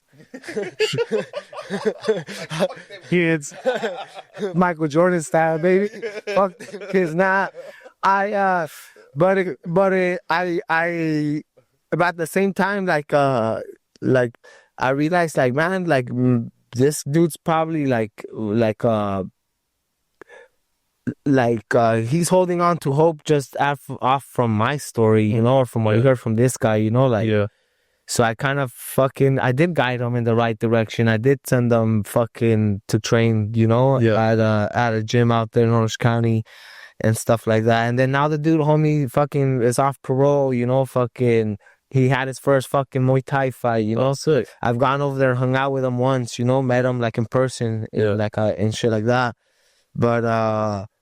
But he was serious, you know, and he hit me up a few times, you know, when he was like when he was fucking, I mean, I'm sure it's still a battle for him, you know, because it's not easy and it takes a long time. Yeah. But he's trying and he's doing his best, and it's like, so I'm glad that I did respond now. Yeah. Because I thought it was just going to be some guy wasting my fucking time, bro. Yeah. Because, you know, a lot of fools talk, and, you know, it's like, you're not ever ready to change until it's like, you have to, and 97% of motherfuckers don't. Yeah. So, I didn't want to waste my time. I didn't want to get involved with myself with somebody of that culture and and have to go to those around those neighborhoods and be in that side of town. Yeah. But I went back, bro. Fuck it, homie.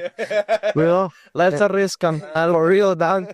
I went back, dog, and homie had his first fight, like I said, dog. He's fucking trained, and he just did some shit with like Ken Shamrock, where he went like fucking to try to help inspire other little kids and stuff like that. You know what I'm saying? So like, fuck, bro. Like, good for him, bro. Yeah. You know what I'm saying? Like, good for him. Like and it makes me happy that I answered it, you know? Yeah, because you're paying it forward and he's paying it forward. Yeah, exactly, yeah. And when I went to go see him, bro, like I'm nobody fucking famous or nothing, you know what I'm saying? But like the way he was treating me or the way he was acting, you know, it was like he fucking like I was telling him like, hey bro, just I act like I'm your boy, dog. It's cool, homie. Like you're not so nice. That boy, yeah. Like just chill out, you know, but like but I was like, but yeah, I'm happy for him, bro. Yeah. You know, like, so it's kind of gone like almost full circle for me. Like in that shit, people have gone to the gym, you know, like I could tell people and like there's been a few people that go to the gym. I don't really like to share that story, but sometimes Dave throws it up on blast when like some kid goes in there and it's telling him he's having problems. Yeah. Out here in Sonoma County, you know? Yeah. And it don't matter where it is, bro. Like if you can't say, oh, it's Sonoma County, bro, the fucking, but no, your brother's trouble everywhere. Yeah. You know what I'm saying? Like, 100%. and his story might be different than mine or whatever, but if he's saying he's struggling or whatever, like, and then like, so I don't like it sometimes, but then sometimes I guess like I gotta be used as hope for this cat, you know what I'm saying? Like, he'll go in there, he'll start telling Dave, and I'm walking in, and Dave will be like, whoa, look at him, bro. Like, he grew up whoop-de-doo, he was locked up, this and that, whoop-de-doo, and now he's got this and this going on. I'm like, hey, bro, chill out. You know? Nah, don't talk to me. Well, don't look at me like I tell a cat. Don't be nothing like, but Like, I ain't shit, actually. He's lying. for real. But it feels good to be able to motivate people. You know what I'm saying? Like I've always had it in my heart to wanna give back, bro. Like always, you know. Yeah. Like yeah, it's just something in me. I think even when I was locked up, I remember when my enemies would come, and I was funny because I was there for so long. Yeah. That I fucking eventually fucking be running that motherfucker, and I'll be in the kitchen everywhere, you know. Yeah. So I have access to food and shit, and so I hook myself up.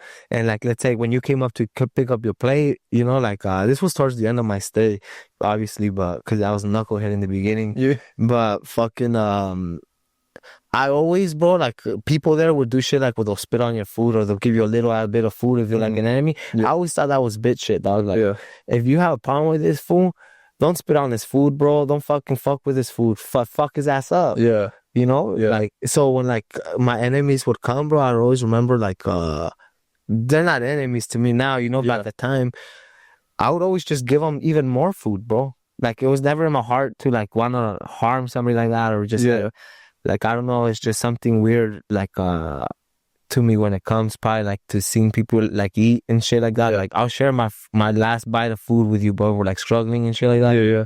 It's just weird, bro, to see somebody hungry and not be able to eat. Like, it fucks with me, dog. Yeah. You know, so I could never, like, do shit like that. Yeah, because you already know the struggle, too. Right. You know, it's like a relatable struggle. Yeah. I feel it, man. That's crazy, dog. And like, I feel like a lot of like people, like when they come on or like it's their first few podcasts, like for me, my job is, this is not a podcast. This is not the Robinson pod. This is about you. This is your story. It's for people to know and like, learn a different perspective, you know, like it's just to know about you. So what you're doing is perfect. This is actually like what the podcast is about, you know? All right. You're doing good. We're killing it right now. Yeah, man. So let's start. I want to start with like, when did you start training? Like around what age? I was about 19 or I was about 20, 21 almost. Yeah. All right. Yeah. I walked into Terrell's. Yeah. I walked in there and I couldn't jump rope, bro. So I fucking left because I was embarrassed. And I didn't come back for like a year or something. And the same thing happened. I was like, I'm going to go in there and I don't care if I'm embarrassed. Like, I told myself I was going to get in the cage one day. So I got to get in the cage. And if I don't make it happen, I'm a fucking punk bitch. Yeah. And I walk in there and I fucking couldn't jump rope still, but I toughed it out. Were you fat or were you just uncoordinated? I was just always locked up, my boy. I didn't know anything, dog. I know how to do push-ups and crazy shit like that. I do pull-ups, you know, sit-ups. Well, you wish you had, but the timing of the jump rope? Yeah, I kept hitting it on my feet. Yeah, you know, like, I got you. And then and it kind of hurt when it smacks your toes, bro. It hurts hella bad, And bro. and at the time, I was like, oh, the shit hurts, you know. I mean, and I never been in the gym, so I thought these guys are all supposed to be tough and shit like that. And I remember I got there right away. I asked if I could spar. And they kind of looked at me like I was crazy, and they're like, "Those guys are pros," and I'm like, "I don't give a fuck, bro. I've been in, you know how many times I've been in fights, bro? Like, Yeah. I can hang, homie. I'm good, dog. Yeah. Thinking I was good because I was throwing crazy head kicks at some bag that I had at home, and this stupid shit, you know. Just from that, or from sparring homies in the block. Growing up, we grew up like fighting, like literally, like really fighting, Yeah. and like. Let's say if you had some beef with your boy or something, or you guys had an argument, like you could easily get in the alley and just throw down about it. Yeah. Or sometimes we would actually really have gloves and we just fight for fun. Yeah. But like it was common to see the homie and your homie like it would have been common if me and you got into it. Yeah. And then we threw down. Yeah. You know. Yeah. And then we fucking after if I beat your ass, you beat my ass. Yeah. All right. Yeah. All right. Just leave it at that. You know. But fucking so it was common. But like so I kind of had like this ignorant. It's like Ignorant. No? it's like a typical beginner's delusion. Yeah. Everyone thinks they can fight. Yeah. Exactly. You know. And I was like thinking, you know, like I'm tough. I was tough for sure. Yeah. Because I took a fucking ass beating, you know, that day. So for sure I was tough. But I didn't know shit about fighting like I thought I knew, you know. And I remember I went home and I was all fucking bruised up from my legs and shit. And then after that, I just went back every fucking day as much as I could and be there for hours and hours. And then I remember I started telling people I was gonna fight, and some people were like thinking like I was crazy. Yeah. And then my boy Sykes, did you meet my boy Sykes? The older man, he owns that pavement company. He has like his signs off the Santa Rosa freeway and shit like that. I don't think I did meet him. Well, he's been a friend of Dave's and been in the gym for a long time, and he's a friend of mine too, for a long time now. And when he saw me, I guess he told Dave something like, "Oh, this was just like some little gangbanger off the street," you know, like. And he's like, he ain't ever gonna fucking fight. Like, he's gonna fucking quit in a couple weeks. I guess that's what he said. I didn't hear him say that, you know, because I would have been like, what motherfucker, you know, like, fuck you. Because at the time I was still like, I would have took that as hella disrespectful. Yeah, like now I don't, you could tell me some shit, bro. And I'll just be like, fuck this fool. I'm going to go home and fucking eat or something. You know, like, I don't like let people bother me. Unless you press a certain button, then maybe I'll fucking lose my shit. But Yeah, well, I mean, it's like insecurity, right? It's like it's insecurity. It's like your ego's rooted in this insecurity. You have to prove yourself. And I was still very insecure. I was still in this place in my life, and I feel like lately, like in the last few years, the last 3-4 years, have been like some of the more years where I've matured more in my life, and I've seen things different now, like that I didn't used to see things before, you know. Yeah. And like and stuff like I'll get into that, but Yeah. I started training, and it was just every day since then. So I was on a fight. Next thing you know, fucking I'm there like about a year, and I get my blue belt from Dave, and everybody's like, holy fuck, nobody gets a blue belt from Dave here, you know. And I was like, fuck. And then a little bit later, Dave comes up to me, he's like, you still want to fight? And I was like, yeah. I think, all right, we'll start training and we're gonna try to get you a fight. And I was like, all right, fuck it. And I was happy. I was like, fuck yeah, I'm gonna fight finally, you know. Yes. Like I hella wanted to get in there, bro. And I didn't know how to approach it in the beginning. I remember like first when I approached it, I kind of approached it like I was on the street, you know, walking in there like crazy with these eyes, like, you know, like, what's up, motherfucker, you know what I'm saying? But, you know, like as you get more comfortable and secure, you just go in there relax. But I even just smile now. Yeah. Like, when I fuck I feel it. I'm a smiler too. And, I remember I came back and I fought, bro, and I fucked that dude's ass up, bro. They ended up taking him out in a wheelchair, bro. Beat the fuck out of him. That was my first fight, and I was like, Smoker or amateur? It was an amateur. It was a smoker. It was like it was in the casinos, but it was better than an amateur because it was like a real fight. It was just MMA gloves and nothing. I never wore shin pads or did any of that day shit. First fight too, yeah. That's just fucking pussy ass shit, bro. Just let these motherfuckers fight for real. That's how I was too. And it was full rules for mine. Knees and elbows to the head. Oh yeah. When I headgear too? No headgear. Oh, no headgear. MMA, dude. I fought in 2013, 2012, 2013. Same thing. Smoker out in Clear Lake. The 4 ounce gloves, mouthpiece, and a cup. Oh, Knees and elbows to the head. Everything. yeah, that's dope. I'd rather do that. Yeah. And I remember like I was like, fuck, I don't when I did go fight like my Ami fight in Camo, I'd have shown video that have fought already without the shin guards. Yeah. Because I don't want to fucking fight with shin guards. I don't fucking go out there and spar this fool. Yeah. I was like I ain't come down here for that shit, dog. I did plenty of that shit at the gym, bro. I'm trying to really fight this motherfucker. And that's what it is. What's a fucking sparring match? I don't give a fuck what they say. I get it. It's for experience and that's how you build things. And now I advise people to go. No, I'm good. All right. So now I advise people to take them to build their skills, their timing, their fear, like, because all that shit will be able to how to control your emotions when you're actually doing the damn thing. So I see the purposes of them now. Yeah. But at the time, I didn't give a fuck. I was just trying to jump into the deep end of the shit.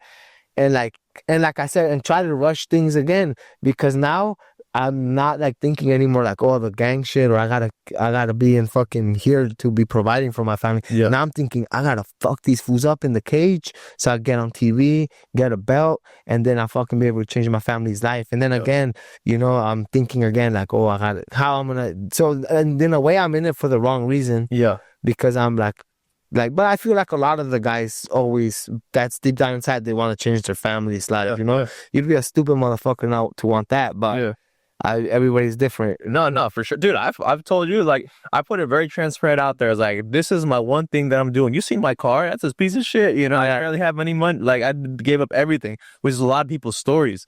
You know, that like they give up everything in order to get this. Yeah. Me, that's no different than me. You, no different than you. Yeah. You know, like, you understand that. Yeah.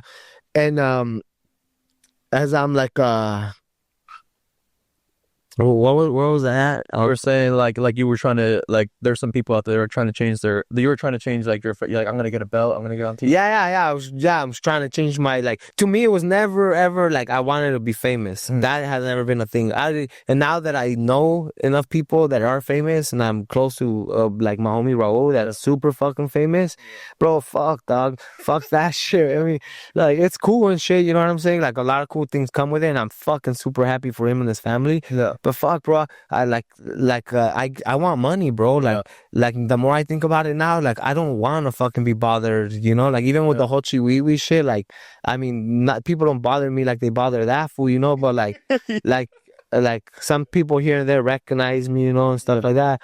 And it feels cool and awkward, a little bit of both, you know? Yeah. But yeah, I don't want to be fucking bothered, bro. I like to do my thing, you know? And so I'm just like, that's what I thought, like, that I was gonna do. But then also it gave me structure in my life, bro. And it was what has martial arts has almost helped me put me in everything that I am doing now. Yeah. So in reality, I did make a lot of money, and I am making a lot of money from martial arts, just not from actually getting inside the fucking cage and getting paid for that, like that. Exactly. You know, like, because everything that I'm doing and everything that I have right now, like, has been through fucking me learning this discipline, me staying dedicated, me not quitting. These are all new skills that I learned, you know, as I'm growing into a man and stuff like that. And these are the same skills that I put in when I would go work and be on a ladder putting in pipe or stuff, or stuff, or even like as a competitor, you know, like as a competitor, that's another reason why I wanted to be like, I want to be a world champ and stuff like that, because I really do have a competitor guy inside me. It's not because, oh, I did want to change my family's life. I'm still trying to change my family's life, but I still fight because I'm a competitor deep down inside. Like, now I'm not really thinking like, oh, I want the belt and I want a whole bunch of, I want money, fuck yeah, but I'm not thinking about that in fighting, you know? And everything that I learned through fighting and training and martial arts and staying dedicated, it just makes you a better person, like, period, bro. Like, when I wanted to give up, you know, on shit, like, I tried to get my contractor's license, you know, to start my own fire sprinkler company.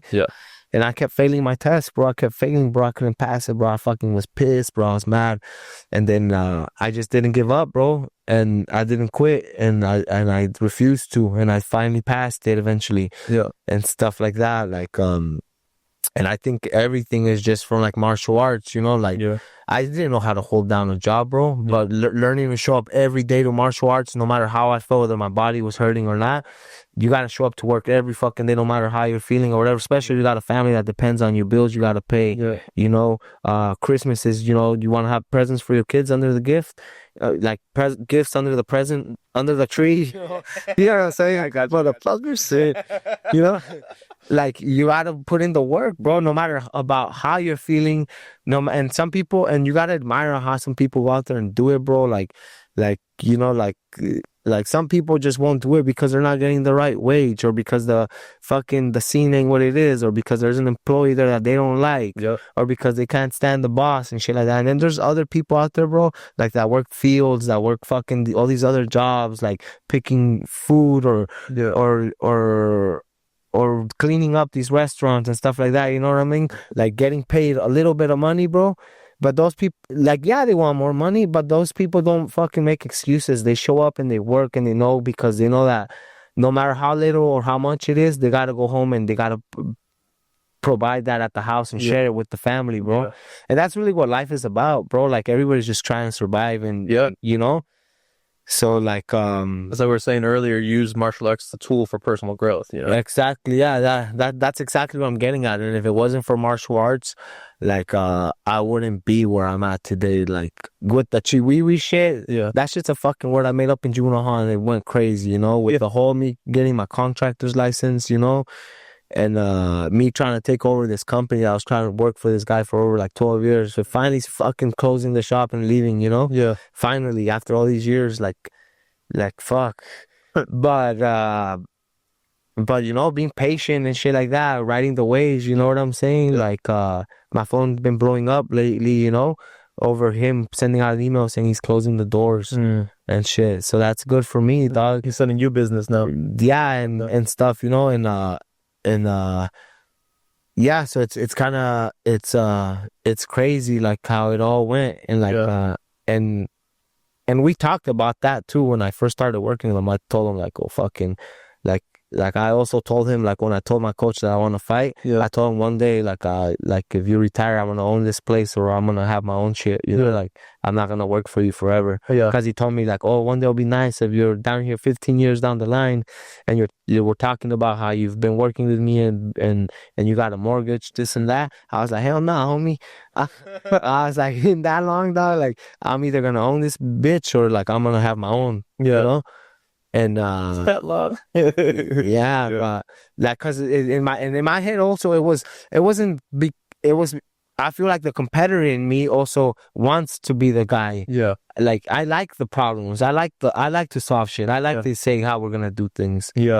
I'm a leader, bro. Like naturally born, I'm a leader. Yeah. And I've noticed that like everywhere I go, people like look up to me, or they like everywhere, bro. Like when I was in jail, if I wanted to fucking fuck something up, bro, and change the tempo in the atmosphere in the building I was in, I had the power to do that, bro. Like, and it's almost kind of feels like all this shit has been like almost manifested, bro. Everything I've always wanted in my life, like I've gotten it, bro. Except the only thing that has never worked out for me, that's been like that fucking dirty fucking ex-girlfriend, you know, it's been MMA. So like, I've been getting robbed on some of these fucking decisions, I feel like. And I mean, some I lose for sure, you know, fucking, like everything, like I've always manifested or talked about it or spoke about it. And like, that's the only thing that didn't work out for me that I would speak or think about or dream about, was like to fight in the UFC or be a world champion in the UFC, you know what I'm saying? Like, I mean, you know, but like everything else, bro, like me talking about like me, I'm gonna get my license, I'm gonna be a contractor, I'm gonna own my business, you know, like fucking, you know, like a lot of things, you know, like telling myself, oh, I'm gonna date that girl, I'm gonna get that girl, you know, like since I was a kid, or I'm gonna get that chick right there. Yeah. You know, like everything, it's always happened, bro. Yeah. It's always happened. And that's why I don't know, you know, it's always just, it's weird. Like I think about it and it happens, and it never happens how I want it to happen. Yeah. Or thinking, you know, I even go through all these crazy ups and downs on a roller coaster, and then I'm like, fuck, I should just give up on this shit. And then it fucking happens, you know? Always at the end when I'm ready to quit and give up and I don't want fucking nothing to do with it, it's when it fucking happens. Yeah. You know, like with the whole sprinkler shit, I was fucking over it too, you know, and sick of it, and fucking boom. now he wants to leave, you know? Yeah. It's like, fuck, I guess. Dude, I feel like something that I heard recently, it's been like maybe the last few weeks or something that I've been putting in my head that like you're kind of talking about, same thing, is like, it's like I don't know, I saw this thing, it was like Goku training and it's like, it's hard. And it's like, that's the point. And it was like Kobe's like, I'm tired. Like, that's the point. And it just kept doing things like that, you know, where it's like, that's the point where it's like, dude, the point of like what you're doing is difficult, right? This regular system, Yeah. it's hard. Yeah. Like I couldn't just look a video up on YouTube and do it. Yeah. You know, and like that's the point. Like it's hard, you know. And like I'm learning a lot of new skills myself. Like I have the same relationship with fighting that you do right now. You know, it's like I'm not getting what I want out of it, so I have to learn new skills. Like I'm tinting, I'm doing vinyl rap, I'm doing comedy, I'm doing like cards, and then. But I feel like you're a beast. I feel like right now you're injured, bro, and that's the reason. But like, you know what I'm saying? Like you still got. I feel about fighting because of the losses I've been taking. You know what I'm saying? Which they don't fucking mean shit. I don't give a fuck. Yeah. Cause like I said, I'll fight any of those motherfuckers any day again. But fucking like it's not like you're getting in there and taking losses. You know what I'm saying? Or stuff like that. Like right now, I feel like once you get healthy, like you still got a lot of potential. Just to learn that health as well. I know I'm young. I'm not saying like I'm not signing myself off or anything. Yeah. But what I'm more getting at is like it's like we were saying like the sprinkler thing. Like it's hard. Like most people would have quit by now. You know, the reason you're in the position you are is because it's difficult. That's the point. You know, like the situations that you've gone through. Like most people would stay where they are, and it's like it's difficult to get out of it. But like that's the point. That's why you're doing it, and that's why you're inspiring people to change. You know, because it's a difficult thing to do. You know, and because you're going through these battles and because you're overcoming them is why people look at you the way they do. You know, it's like that's the point of like of these things, because otherwise there's how for you succeeding, how many people failed? You know, how many people gave up on whatever the things that you're succeeding with, the chiwiwis, with the freaking, with the what is it what is it, your fire protection, yeah. So it's doing stuff like this is like. There's so many people that along the way, you know how they fall off, and you've seen it with fighting. You know, as you go up in the tiers, like there's less and less guys for you to fight. You know, so it's the same thing with like these career paths. You know, so I think it's like what you're doing is like you just learn that like that's the point. It's hard. It's like I'm a guy. I'd figure it out. Yeah, yeah. It's funny that you said that because I've gone through a lot of ups and downs in my life, bro. Downs to the down to where like I was telling you yesterday about that fucking fight where I was hella embarrassed when I knocked that fool out with the elbow, and then they give me the mic, and I was like, I wanted to lose my life a year ago, but now I'm fucking back. You know, when I said that, bro, I was so fucking embarrassed, bro. I was like, why the fuck did I say that I want to fucking kill myself? Like I'm a fucking weirdo. Everybody's gonna look at me like I'm a weirdo, but like. That's just what I felt, bro. Like I was fucking mad, bro, and that's probably why I got knocked the fuck out like that, because unfortunately somebody had to pay for what I was going through, bro. And it was that fucking guy that paid down. And I let it out, and I went to the back, bro, and because you know when you get the mic, bro, and you just did something like that, bro. You don't fucking know what the fuck's gonna come out of your mouth, dog. It's almost like you're drunk, but you're not drunk, dog. Like even like Dustin Poirier said, if you could sell the feeling that you get after that, we'd be billionaires, because there'll be no drug that anybody would want to buy but that fucking feeling. Yeah. It's like you're watching yourself do something. You're like in third person almost. You're like, dude, I can't control myself. I'm just watching myself. Yeah, I've never had the things like to where I go in and I jump on the cage and I get crazy. A lot of fighters do that. To me, I never do anything like that. Like I usually just get crazy and I fucking start hitting myself. But most some motherfuckers, you know, like if I want some more or something, you know, but. I don't know what the fuck, but I remember I got the mic and I said that, bro, and I was so fucking embarrassed after, and I was like, fuck, dude, I can't believe I said that, but I said that I was hurting, bro, I meant it, you know what I'm saying? And then, and that same night, bro, like, it was on the UFC Fight Pass, that fight, bro, and that shit aired live, so I had people messaging me from, like, different places, and even a friend's mom messaged me, you know, and like people messaging me and like telling me how close they were like to quit. And like they're like, bro, I saw your fight, bro, and like I was thinking I wanted to off myself, and then like you inspired me, bro, you know. Even after the fight, as I'm walking around, people are bringing it up to me, you know, shaking my hand, saying thanks for saying that, you know. I think some guy even came and brought his son to me and told me that his son like, I had been going through something like that, and like, thank you for saying that, bro. And he's like, told you you're not alone, and look at him, he's so tough. Yeah. Like, Yeah. and like the kid was like a normal kid, Yeah. he wasn't a fighter or anything like that. They were just there for the fights, but like, Yeah. so then as I was embarrassed, and then I also kind of saw this, it kind of also made me like feel like fuck. Like in reality, I made that little boy kind of thinks that I'm strong, tough, Yeah. and the fact that I said that makes him feel a little bit better that he's felt like that. Yeah. My friend's mom told me the same thing. Like, hey, thank you for saying that. I've been going through it, and just know you're not alone. Yeah. And I was like, fuck. But I was embarrassed, bro. I didn't want to share that shit out, Yeah. bro. It just so happened. But I think the reason I did it because a few weeks before that happened, bro, I was at a job, and what had happened is I wrote down like I was I felt depressed, bro. I felt like I didn't want to be around, bro. Like I was going through a lot of shit, bro. Like I had just lost 2 fights back to back, that I didn't even train for. I was sitting on the couch. They called me. It was COVID. Everybody was in a workplace in COVID. I was in a toxic relationship to begin with. I was fucking going through COVID. Everybody was going through it. Yeah. Mentally, everybody was fucked up. I Yeah. felt like one way or another, something was fucking with you, whether it was financial work shit or just being locked in your house or family getting sick or Yeah. everybody had problems. Yeah. Then I had that fallout that I had with Dave for that time period that I had fallout with him. I get videos sent to me of my stepdad being kidnapped and being tortured. Oh, damn. And shit. And they're asking me for money and shit. And I still have those videos, bro. Damn. And I don't look at them or anything like that, but I don't know why I couldn't delete them, and it just and shit like that. And so I'm going through that, bro. Like everything back to back happening. Like literally, girl leaves. Yeah. I lose 2 fights. Yeah. I lose a fight, girl leaves. Fucking after she told me she wasn't gonna leave too.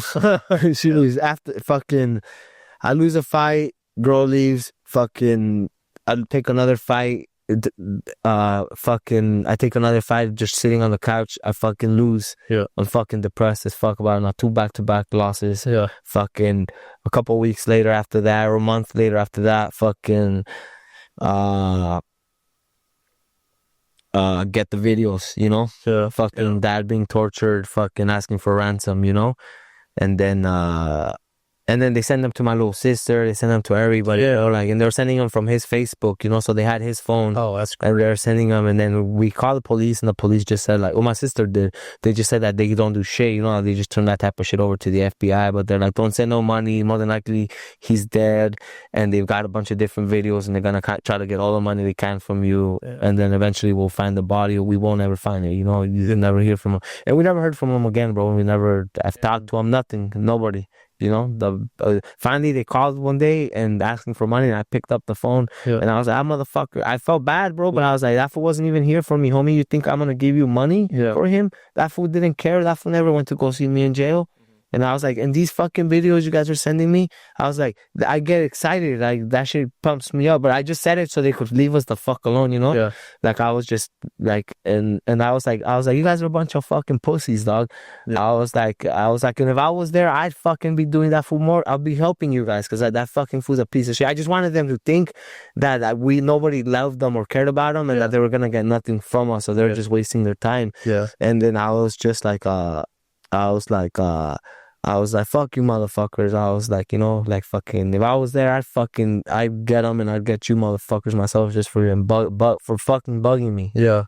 And I said that, and then I hung up, and then they never hit me back up again after that, bro. Yeah. And the FBI had told my sister to block everybody and delete shit, whatever. Yeah. But I didn't call the cops or anything like that. I didn't get involved like that, bro. I just picked up the phone one day because it got to me, bro. Yeah. And I was like, fucking, it's tough shit to go, man. Yeah. Yeah. And then after that, like I just went through this depression, bro. And I was like, fuck, man. I was like, man, I'm gonna give up on fighting. I'm gonna retire. I'm done fighting. Took those 2 losses. I'm just haven't worked out. I don't even have a gym to train at around here. I was going to fucking Sacramento, 2 hours away. And I'm like, fuck, man, fucking I'm just gonna get my contractor's license and go the sprinkler way, you know? Like, Yeah. at least I know how to do that shit and I'm good at it, you know? And this was getting old. He's gonna leave eventually one day. Yeah. And if he don't, then I'll just do my own thing. And then I'm like, fuck, I go that way. I go take the test and shit, I fucking failed, dog. Yeah. I'm like, what the fuck? I'm an expert. I'm one of the best out there in Marin County. Like, I always pass inspections. I do everything right. Like, what the fuck? I failed? I fucking didn't know anything on that test, bro. It was so fucking hard, bro. Then I look it up. It's like one of the hardest contracting tests to pass in California, period. Is the fire protection one. And I'm actually kind of smart, I guess, in a way, but I fucking, Yeah. but, and not everything, all the questions I was asking you shit I've never done, bro, or dealt with or anything, or codes, and the way they named everything, it was like, fuck, I barely know how to fucking read and write and spell shit right, you know what I'm saying? So some of these words, I didn't even know what the fuck they meant, bro. Yeah. I was just like, fuck, can I get a dictionary, you know, that I have now? But, so, you know, so how I know what the word means, bro, and I could try to figure out how they're using it in the sentence so I could answer. Cause, but I failed 3 times when I decided I was like, I'm done. I give up on this shit. I can't do this shit. I give up. And then fucking, and I just felt like shit, bro. I was just cruising around one day, bro. Like fucking, it felt like it was hard, like to fucking, like, it was just, I was just going through a hard time, bro. And I had nobody to call, I had nobody to go hang out with, bro. As hard as that sounds, and it's weird, like, or at least anybody that interests me to go open up to, you know what I'm saying? Yeah. Like, I had nobody, bro. I was like, fuck, like, you know, like, and I kind of realized that a lot of people, like, nobody really gives a fuck about nobody, bro. There's a very small few people that really do give a fuck about you. Yeah. And for the most part, most people say, hit me up, I got you, anything like that, but they're just blowing smoke up your ass. Yeah. They don't want you to hit them up, bro. Yeah. You know, and that's the truth. And I know that, you know, and I was like, I was just cruising around and I was just fucking depressed, bro. I'm like, I can't pass this test. Fucking all this shit happened with the fights, my dad, the girl, and I was just crushed, you know. And with the fallout with Dave, because I'm still close to Dave, you know, but I mean, and I know he loves me and we're close as fuck still, but we were really close, you know. Like, we used to talk all the time, and all that shit had happened, and I was like, fuck. And then the Rosas were always friends that I had, and they had just moved to Vegas. But I would go, like, when I was going through it, bro, I've gone over there and I've cried on his mom's shoulders, and you know, like, those people have fucking hugged me and like shown me love and taken me in, like, you know, like saying like when I had nothing, you know, and they had nothing, and then fucking. Yeah, so I love those people. I remember going over there and crying, but now this time I had nowhere to go, bro. They were gone. They had just left, and I was cruising. I'm like, fuck. I drive up to the top of this mountain, go like New Calistoga, and I'm just like, fucking homie, I'm gonna fucking drive off this bitch. Though I don't want to fucking be here no more, bro. Like, I'm tired of fucking failing. I'm tired of losing, and that's a little bit after that's when I realized that fucking victim bitch ass mentality, dog. You know what I'm saying? I had the victim mentality. I feel like oh, this and that. And I'm not saying that it's not hard for a lot of people, bro, because it's hard. Sometimes I would feel sad and I didn't know why the fuck I felt sad, bro. Yeah. You know? And it still happens to this day, but now I try to look at the positive things. I try to look at, I'm going to spend some time with my kid, or I'm going to do shit like this. Yeah. I'm going to go on a drive, or I'm going to fucking look back at when I was thinking of I wanted these things and now I have these things. Like, what the fuck's wrong with you, motherfucker? Be thankful. Yeah. You know? But like, at the time I had that victim mentality, and I'm fucking thinking like, oh, I'm being judged, I'm doing this and that, like my dad, like why? And I kind of stopped believing in God a little bit, and I've always kind of believed and unbelieved and believed, and I'm like looking up again, like, why has my life always been so hard, bro? Like this and that. Yeah. Like, why did I have to see this happen with my mom? This and that. I'm just screaming at him, pissed, bro. Yeah. Like, literally in the car, I'm talking to God. At least I think I am. Yeah. And I'm yelling in my car. And I'm crying, bro, and I was just like taking too much, and I think I want to drive off the cliff, bro. And finally something just told me, hey, call that fucking deputy that was your homie that used to go hang out, that I didn't used to hang out with him, but he did some fucking shit for me that we're always gonna be friends now. You know what I'm Yeah. saying? Like we are always gonna have a relationship. Yeah. Me and that guy, and he took care of me and looked out for me, and he almost even helped me change a lot too. He's one of the ones that like kind of pushed me towards martial arts and shit. Oh, sure. And I called him, bro, and I told him, hey, bro, fucking, just crying. He picks up the phone, bro. Like, Yeah. he picks up the phone. He calls me, and I call him whenever we call each other back and forth here and there. You know, we sometimes, you know, we just talked yesterday. Yeah. It's just funny that I'm bringing him up. We talked yesterday, and before that, we hadn't talked for a year. So when we talk, it's always like love. And sometimes he sends me a message, be like, hey, bro, I'm proud of you, bro. Yeah. Like, you broke the cycle. I love you, bro. Yeah. And like, he'll be like, I always tell. He's like, I tell your story all the time here, bro.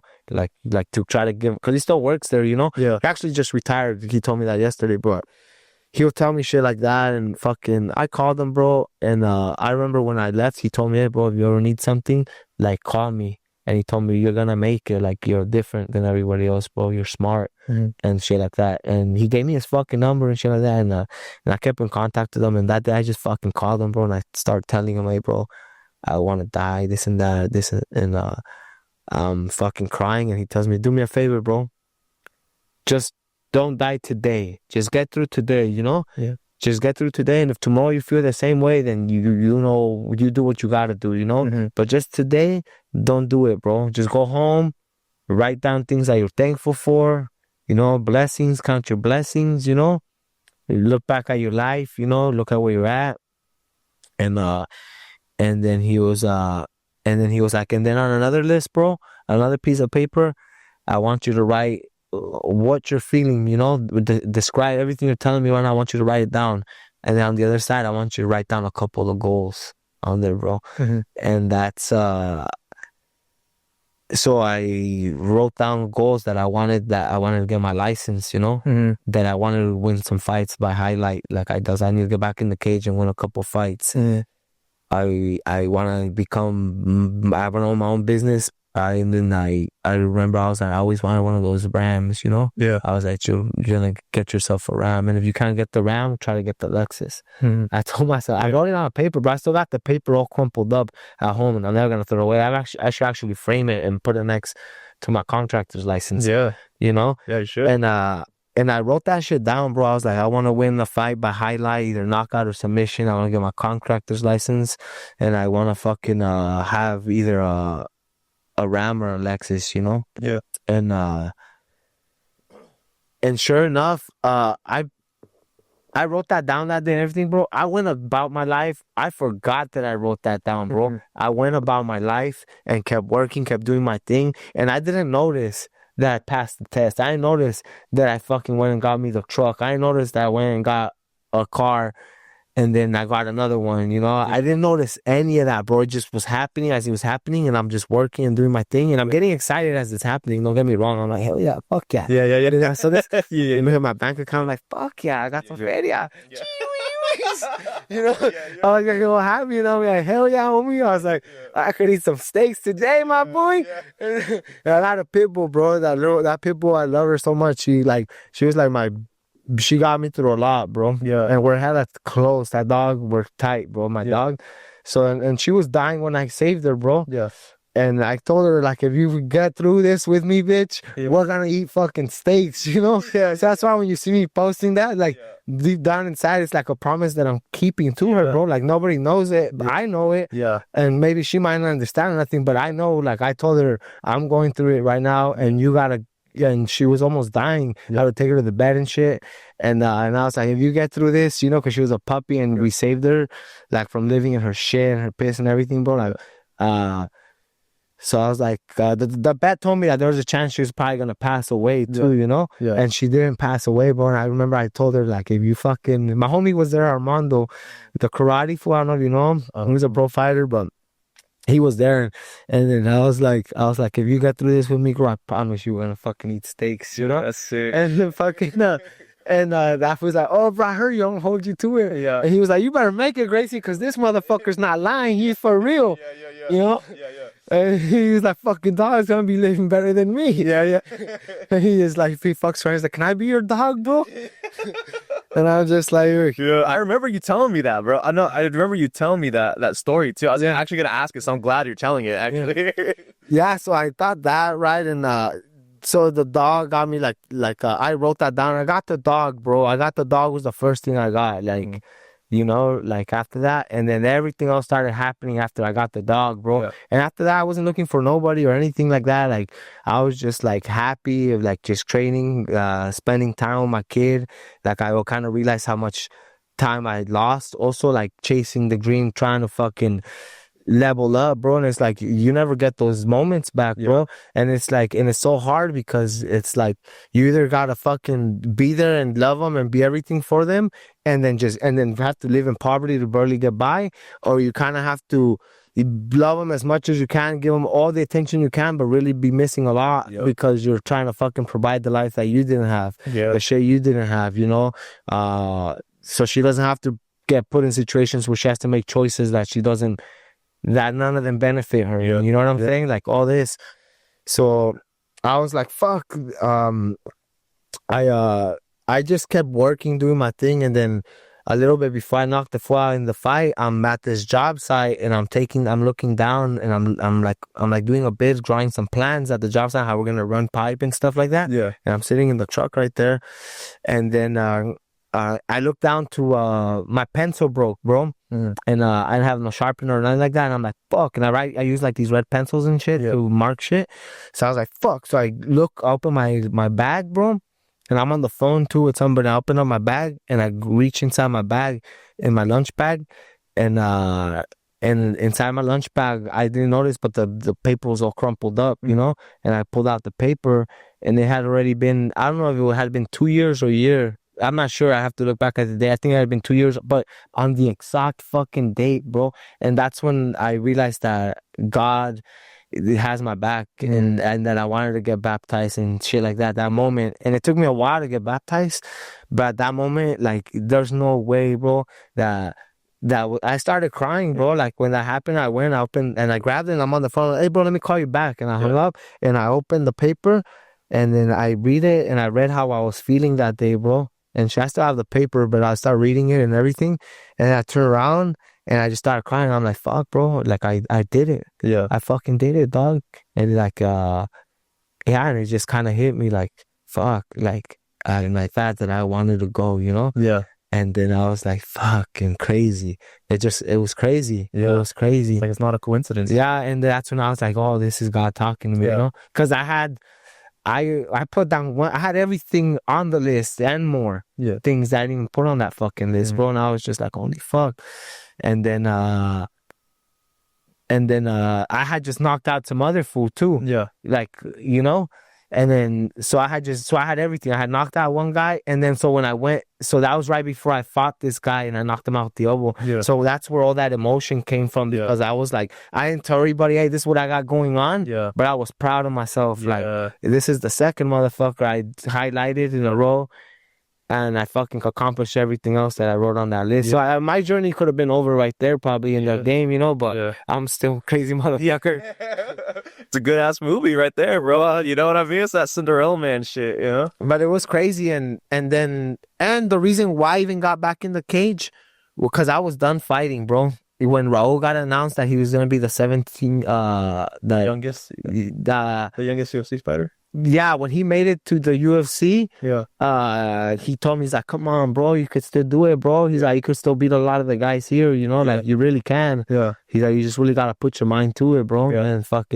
And I was like, fuck it, I'm gonna get in there again. Yeah. So then that's why I got in there, and then the second knockout just happened, but the list. When I got opened that list, I didn't even have to fight that fool that I knocked out with the elbow. Yeah. I had already accomplished everything right there. Yeah. And I was like, so when I knocked him out, I was just full of emotion, bro. Yeah. Yeah. Full of emotion. Yeah. And then, and that came out like fucking, like I wanted to fucking lose my life 3 years ago. And I'm like, fuck, I'm about to fucking go. Yeah. That's sick, man. That's a beautiful story. Yeah. Yeah. Do you still use those tactics? Like, do you still journal or write goals or like do anything? I never really have that. Like, it worked once. I never really have, bro. Like, fuck, nah, I never really have, bro. But like, what I do try to do is like, I try to help a lot of people, bro.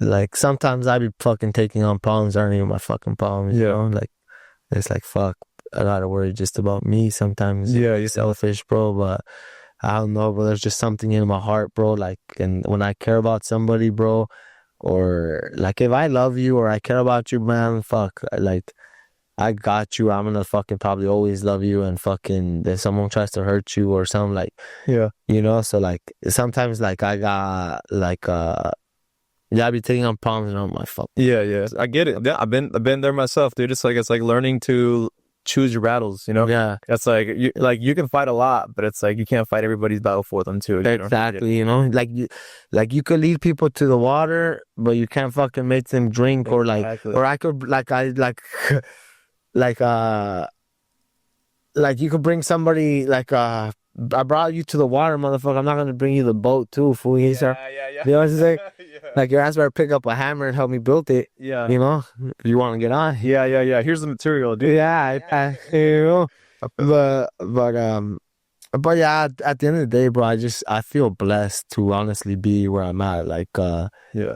I honestly don't. I get a lot of people like tell me like little Raul, Yeah. like he's inspired by my life and everything I've overcome. Like Hyder, a lot of people, you know, like from the guy that reached out to me in prison, Yeah. to Dave trying to use me as an example for the young kids at the gym, from even just a teacher that I grew up with, a teacher that a homie that I grew up with, who's a teacher, but he never got into any trouble really, you know, like and stuff like that. All his family were drug addicts and stuff like that, Yeah. and shit like that. And You broke the cycle too. and yeah, and he's a teacher, and he's in a teacher down in LA, and he just reached out to me not that long ago. He's like, hey bro, he's like, would you mind? Like, I'll pay for you to come out here or fly you out if you could come out here and fucking talk to my fucking students or whatever. And I'm just like, bro, you gotta do that. Like, I'll do it for free, you know? Yeah. But like, he must see something in them that he saw in me growing up, and he wants me to share something with them, you know? Yeah. But yeah, like yeah, I guess I'm blessed to give back in that way. Yeah. But I don't like to think of myself as anything like I'm just another guy, bro, that just doesn't give up, bro. No, you know? For sure. Yeah. I mean, it's That's completely the only difference. Yeah. You know, it's like something I tell people. I don't know if you can relate to it, but it's what I say is like, I'm not a humble guy. Like, I'm not humble, but I have humility. Yeah. You know what I mean? So it's like you have the humility to know that, like, hey, like, I'm not like some like Yeah. hot shit or whatever. You know, I'm not like freaking sucking my own dick or whatever. Yeah. But like, I realize that like you want to help. You have the humility to like, you know, admire where you come from, what you've done, and then enjoy the present. And then still set good goals for the future, you know? And then still be willing to help your community and people around you. That's freaking sick. Yeah. It's always been like I always thought like I've always had a goal to want to help out or give back, bro. It was always like been in my heart. But as you get in those, and like I guess when you're just giving back, it shouldn't matter who you're giving back to, you know, but like and you should always feel good to give back, but like sometimes it's like some people almost make you regret giving back, you know? Yeah. But Yeah, I do know, actually, yeah. but you know, you can't really focus too much on that, people, you know, like you gotta focus on like the homie that, you know, fucking changed his life around, got out of prison. Gotta count the dubs. Yeah, things like that and stuff, you know, but I'm lucky to be where I'm at. Like I'm lucky to have the friends that I have, you know, to know you, bro, to fucking know Hive, everybody. I'm lucky, bro. Like I really am lucky if you think about it. Yeah. Well, the thing is, like, I definitely can relate just outside looking in, because like I'd known you, like we met during COVID, like it was hard for everybody, you know. Yeah. But a lot of cross training going on during COVID, though, you know. Like we got to spar, got to meet you, Raul, you know, their family. Yeah. Got to meet Big Raul, you know. Yeah. Like to connect with them a little bit, I could tell, you know. And something that you're saying is like everybody talks, you know, and I feel like those kids, they're not kids anymore, but like Rosa's, the brothers, I'm like, bro, everybody talk, we all talk, we're gonna be hot shit, you know. And those fools, like Raul's living the dreams, like the youngest in there, even before his brothers, you know. Like, so many people talk, like so when someone says, oh, we're gonna do this, you don't even believe them. But like, dude, like I was like, I hope you do, but I don't know, because you hear everybody say that, you know. And those fools, they made their dreams reality. Their work, and it wasn't by coincidence. No, it's a lot of hard work. A lot of hard work. I witnessed a lot of it, you know. I was there for some of it, not for all of it, but I was there for some of it, and I witnessed some of it. Yeah. And I still witness like how humble they are and shit like that. Like so I'm happy. Like I was there for Raul's Contender Series fight. I went. And I remember I was sitting inside his house, and I'm super happy for him, bro. I'm so fucking proud of them, bro. And I hope they keep getting more and fucking more and more and shit, because they're good people, bro. Like it don't matter if you have something or not, bro. If you're hanging out, bro, and you go over to the house, it's like a fucking typical Mexican. It's like my house, bro. Like if you were the homie, bro, and you came over and my mom was cooking, we're all fucking eating. Like even if it's just a little bit, because there's not enough for everybody. Yeah. Like, thankfully, that's not the case there now.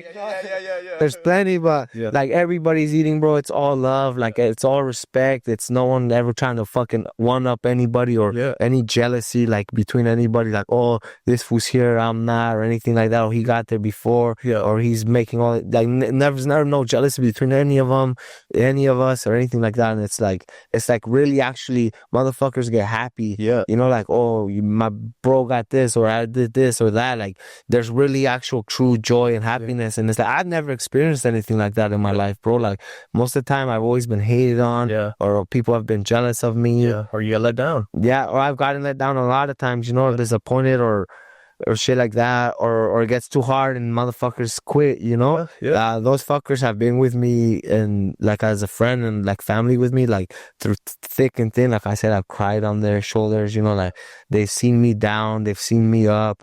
Fucking I've seen them down, I've seen them up and shit. So it's like I'm so happy for them. Yeah, for sure, dude. But one thing that inspires me, like because how they were living before, like this story, I don't know if I don't think he'll bother him, but like you know, it's motivational, I think, shit. Yeah. But like when he was gonna fight for the fucking Contender Series, I was old and I was in this apartment. They were living in a little small apartment.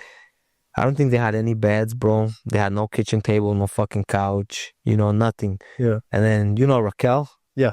Raquel's fucking his mom, Raul's mom, Yuki, she's lighting up a candle and she's crying. You know, obviously it's her little boy about to go fight. Yeah. A grown man on the biggest stage, you know, her contract, she's fucking tripping the fuck out. Of course, I get her. Yeah. I get it. Yeah. That's your baby. Yeah. Raquel's crying too, and I'm like, why the fuck are you crying, dude?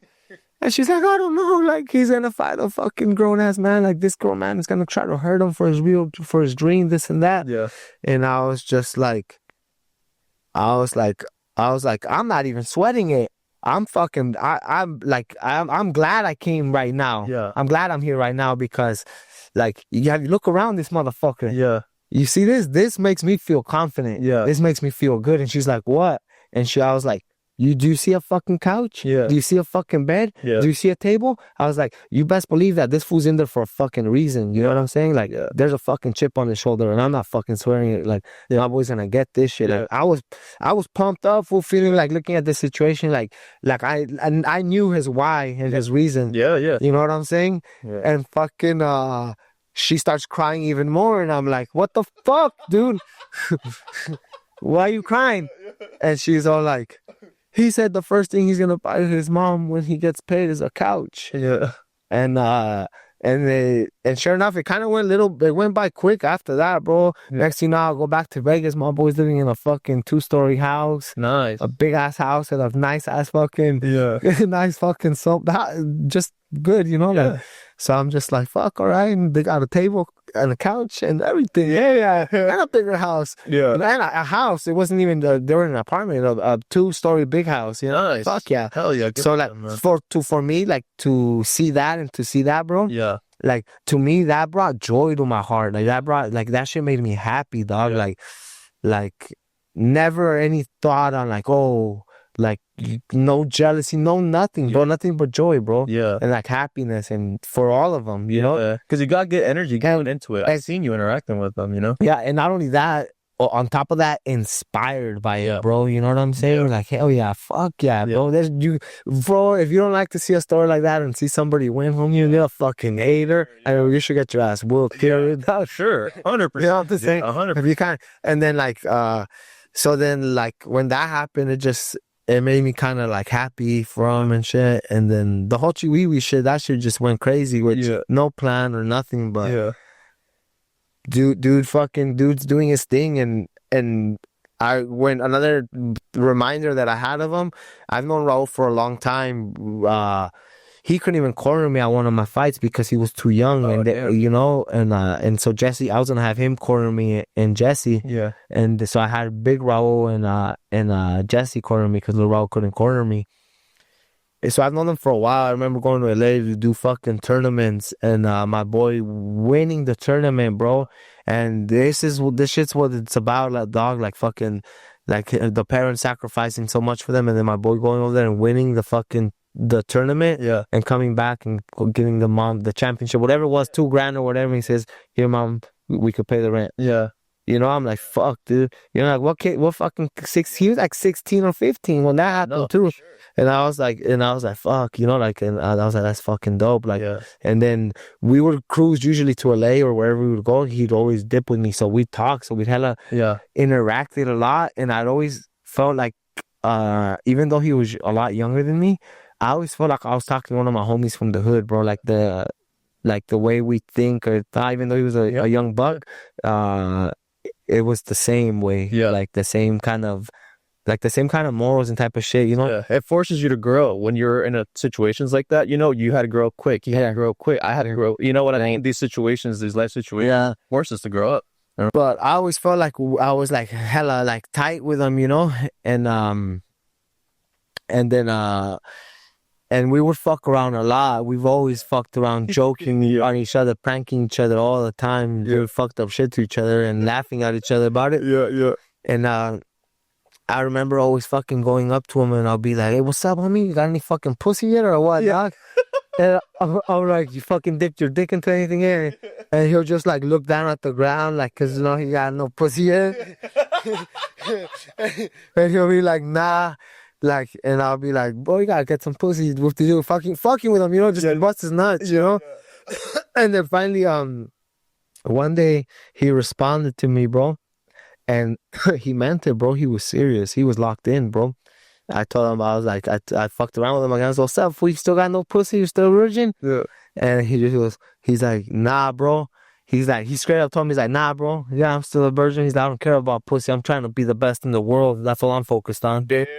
And he meant it, dog. He wasn't lying, bro. He was talking from the heart. So I always think of that shit too. Like, that day he answered me with, for real. When you see that shit play out, you think back of that. You think those moments that like, where you had like the inclination. Or even that, like I was in that relationship and I stopped kind of training, bro, like as much. And we had that Olympic wrestler, Ayal, teaching us, the Russian guy. And I remember I was on that little honeymoon phase where I didn't even want to come train or hang out, fucking eating cake, getting all fat and shit. And I remember when I would come in, on the days that I would come in, I'd get there and it'll be like 6. And I'd see this fool inside the cage with his brothers in the Russian. They had already been there for an hour or 2 hours training. And I was like, I didn't take it much because they were little, so I could used to beat on them, without even trying. But then they started getting older and bigger. And they were still kids, bro. And then I decided to take a fight, and that's when I realized that was the difference. Like when I was over there honeymooning, and skipping the hour or 2 hours of class and just coming for an hour. Those fools were there for 3-4 hours.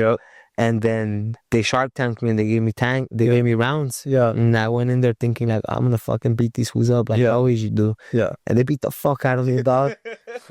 And they were fucking my head, bro. I went home and I was like, damn, how the fuck did that little dude keep taking me down? I was just like, it just kept questioning it, bro. And then now I knew that it wasn't the same anymore. Now I knew that they had caught up and probably even passed me up in the process, and I had to fucking like now try and actually take them serious, bro. And fuck, but fucking kid's a beast. No, for sure. I remember like, because you guys came in a few times or like sporadically would like trickle in, like you or them would trickle in, and it was always like, I could see they wanted it, they had like the fire in the eyes, like like definitely like some corny shit that I could talk, but like Eye of the Tiger kind of stuff, like they're just like there to work, they're serious, they're trying to learn, And I feel like they each have their little attributes, you know? Yeah. Like I remember Raul, I felt like was always the one with the most swag. Like he was like swaggy. Like his style was like psych. Jesse, I thought he was like a technician. Yeah, He was like that was like I call him a magician. like yeah, like I thought he was like technical, you know? Like, and then I thought Kevin always had the biggest heart. Yeah, He was just forward. he's a dog. Yeah, just like Yeah, forward. exactly. That's exactly. You got it on the nail. Yeah, and it was funny because I remember when me and Kevin had the same sponsor, we would drive down. I told him that. He's like, "Yeah, that sounds what like everybody tells us." Like little Kevin, like well not little, but like we had the same sponsor. We were making a commute to like get the sponsorship. We are in the meeting, and we were talking about that. I was like, he's like, "So what'd you think about me and my brothers like when we came in?" And I told him the same thing. Yeah. And he's just like, "Yeah, that sounds like what Rainbow tells us actually." Yeah. But it's cool, man. Like I was actually like super stoked to be able to train because that was the first time being like exposed to like grappling, and I was like, Yeah. I know the only reason I'm like standing still is because you guys couldn't grapple me, you know. And then it was cool to me to have like to help you like some of the fights, you know. Or after where you when like grapple. Like I'm not grappling with them. I didn't want to, but like Yeah. but like it's cool that like we're having this Doing stand-ups with takedowns in it. yeah. Like MMA rounds. Yeah, and like Yeah. and all that, and it's cool, man. It's kind of come full circle because like seeing you at Gilbert's, you know, Yeah. it's like it's good energy in the room, you know. Like it was all like really constructive. It's like you want to be a part Yeah, of it. positive. You know what I'm saying? Motherfuckers that are trying to build you up, not put you down or compete against you. You know? It's like fuck for me. We're on the same team, dog. Yeah, no, for sure. It's like I don't know how to describe. Like I've been to a lot of big gyms, right? Like I lived in Thailand. Like I know, like I'm not a stranger to the game. I've been in it, you know. Yeah. Same like you, and like it's a very unique energy to me at that gym in particular. Like I was like, bro, I want to come back. You know, like I told you, like that day when I saw you there sparring, I was in SAC. Yeah. And I stayed the night in Pleasanton so I could come in the morning and train at Scrap. Right. You know, and I was like, bro, like I want to be there, like I want to go. And right now I'm hurt, so I can't. But like I should take care of my brain. But like I'm like, bro, I want to go back. Like Yeah. everything's hella cool. Yeah, I was like, good energy. Yeah, we should even Training. carpool sometimes. You should even just do the techniques a little bit. When the sparring comes, you should just sit out. Yeah. Or even watch, bro. Yeah. Like all that shit helps you level up. Watching, drilling. Yeah. I hate fucking drilling, but that's one of the most important things, you know? No, I understand that. I fucking hate running too, bro. What fuck? I can't run. I can't even run right now if I wanted to, bro. It's like I fucking hate it. I hate running. I got a fucking treadmill at home now. And I fucking hate that motherfucker, bro. yeah, I mean my feet I can't run. That's why I tell people it's like I know you're like this big like health It's fucking boring, you know. I just do it because I have to do it to lose the weight and for the cardio. And I don't even do it really for the cardio because I got other shit for the cardio. It's the easiest though. Yeah, I know, like you can't just like go on a walk. You go on a walk for like 10 hours. You ride a bike, it's boring. You do the aerodyne, it sucks. Yeah. Like it's like running is the easiest form of cardio, and I miss being able to run, bro. I can't do it anymore. Yeah, I like long, little sprints, but I hate running long distance or like fucking 4 miles. If there's a hit you, it's cool. If you're running through the city, fuck that, bro. I'm out. But if it's like a cool trail or along the beach or something, I think that's sick. So, let's just go with like, what's it like training at like Scrapback, training with Gil, training with Dave, you know, cross training with Nick and Nate. Like, what's that like, dude? Because that's like the dream for a lot of people, you know. That's like you're like sitting there. Like I remember watching Gil and what's it, Diego, Gilbert Melendez versus Diego Sanchez. Yeah, I was like, dude, that's sick. You watch Nick and Nate do their thing, you know, their run, and you see Dave. Like, what's it like training with the crew like that, bro? It's like it's so cool. To be honest, I guess it's just become like normal to me. You know what I'm saying? I just look at them like they're just normal people, like homies. You know what I'm saying? Like I don't really train with Nate too much like that. I've trained with him before. He's come up to NorCal and trained before. We've gone out to Stockton. Yeah, we've actually even gone and did trained in Petaluma a few years ago. He came up to Petaluma. Oh, cool. With Mike Russell, you know, the boxer. I've heard of and Joaquin, you know Joaquin. I've heard the names, but I haven't actually. Yeah, well, we did some rounds there. He brought some of his guys and stuff like that. I've never actually trained with Nick. Yeah. Never have trained with Nick. I've partied with him, hung out with him. Yeah. But smoked with them, but never have trained with him. Yeah. Gilbert, I've trained with him. Fucking, you know, everything, chilling on partying, everything with Gilbert, you know, and Dave the same. But I guess I've partied with fucking Nate too before and Yeah. shit multiple times. But fucking I don't know. It's just it's it's it's cool, I guess, Yeah. bro. You know, I don't really know what to say. I mean, I'm I like it. Like I'm lucky. I mean, it's a dope experience in a way. Like especially where I came from. Yeah. You know, to kind of like the attitudes that they kind of have. You know what I'm saying? Yeah. Like Yeah. that's kind of like my same attitude Yeah. without me trying to be like them or that. Just me naturally. Like from where I come from. Yeah. Like Yeah. that's just how we are. Gilbert's from Orange County too. Oh, sick. So I already knew Gilbert before I even trained with him. Like I was into fighting. I knew who Gilbert was because Yeah. that's from where I'm from. So I was Yeah. like, fuck. And so when I started training with Dave, and then I knew that, and then I found out that they were all teammates and training partners. I Yeah. was like, oh fuck, that's kind of dope. And Yeah. the first few times that I went, I guess I was starstruck. You Yeah. know, for sure, I was starstruck and stuff like that. And then I think after just years, it just kind of became like a normal thing. You know, like if I say, I'm like, what's up, homie, or whatever, or you know, like even with like with my homie Joe Soto, like he was one of the first dudes that ever took me like to a UFC fight and be there with him like at fight week and shit like that while he was fighting. So I kind of got to see a lot of like people and stuff like that and experience something like that for the first time. So I feel like the first time, like when I first met them or I went to shows or something like that, like I was a little like starstruck and thinking like, fuck, this is dope as fuck. Like I went to the McGregor fight with Dave Oh, sick. and my one of the homies that trains with us for a long time. He's been training with Dave for like 15 years or whatever, Eli. And we went down there to the McGregor fight. And we watched it. We went to the after party. I remember fucking they were smoking weed and everything in the club, and it was all dope. You know, I was like, hell yeah. And then somehow a joint got passed to me, and I'm like, fuck yeah, fucking this is sick. You know, I'm looking around like, fuck, look at all these bitches and shit. Yeah. You know, I was like, or females, I mean. Yeah. You know what I'm saying? So I'm like, shit, I'm gonna go check what's up in the third floor, my boy. I see what's up there. I get my ass up to the third floor and some fucking fool sees me smoking. Hey, what do you got there to get me? Security gets me to drag my ass out of there. Oh shit. And I was like, what the fuck? And weed hadn't been legal yet at that time. Okay. So I'm like, hey man, I thought I was gonna go to jail. I'm like, fuck, I'm going to jail in Vegas. Yeah. You know, fuck, dude. And I'm supposed to be flying back home tomorrow. Yeah. We were there for like 2 days only, you know? And sure enough, they take me to the back and then I'm sitting there and I see a cop right there in security with handcuffs and guns. I'm like, fuck, am I gonna get in trouble over some fucking weed? Yeah. And they're like, where you get this? How did you even get this past security, you know? Because they pat you up hell good before they got you in. And like searching for drugs and all that shit said, but we didn't get patted down because we went in with Nate and everybody. So we went in like as a crew, like 30 of us deep as fuck. Yeah. And pretty much like I think it was like Nate and some other fool or just handpicking fools to let like in. So when I didn't know or give a fuck about me really, but Dave was like, oh, make sure to get Dave in. And obviously Dave was like, well, I got this fool and I got this fool. Yeah. So we went in. Yeah. We didn't get searched or nothing. And then I was like, straight up, I was like, nobody searched us. They just let us in. And I was like, well, I came in with Nate and them because they weren't telling Nate and nobody else nothing for smoking. Yeah. So I kind of thought like, oh, like I was like, you know, and then they're like, and then he looked at me and he's like, oh, like they didn't believe me that I got in with them. And I'm just like, I swear, bro. Like, you know, and they're like, and then one of the guys like, he's probably not lying. Look at this cauliflower. You know? Yeah. And after that, I was like, in my head, I was like, these motherfuckers thought I was lying? Yeah. And then fucking, then there's like, hey, we're just gonna let you out. We're gonna let you out the property to the back, but you can't come back onto our property till 6 a.m. So they like threw my ass out.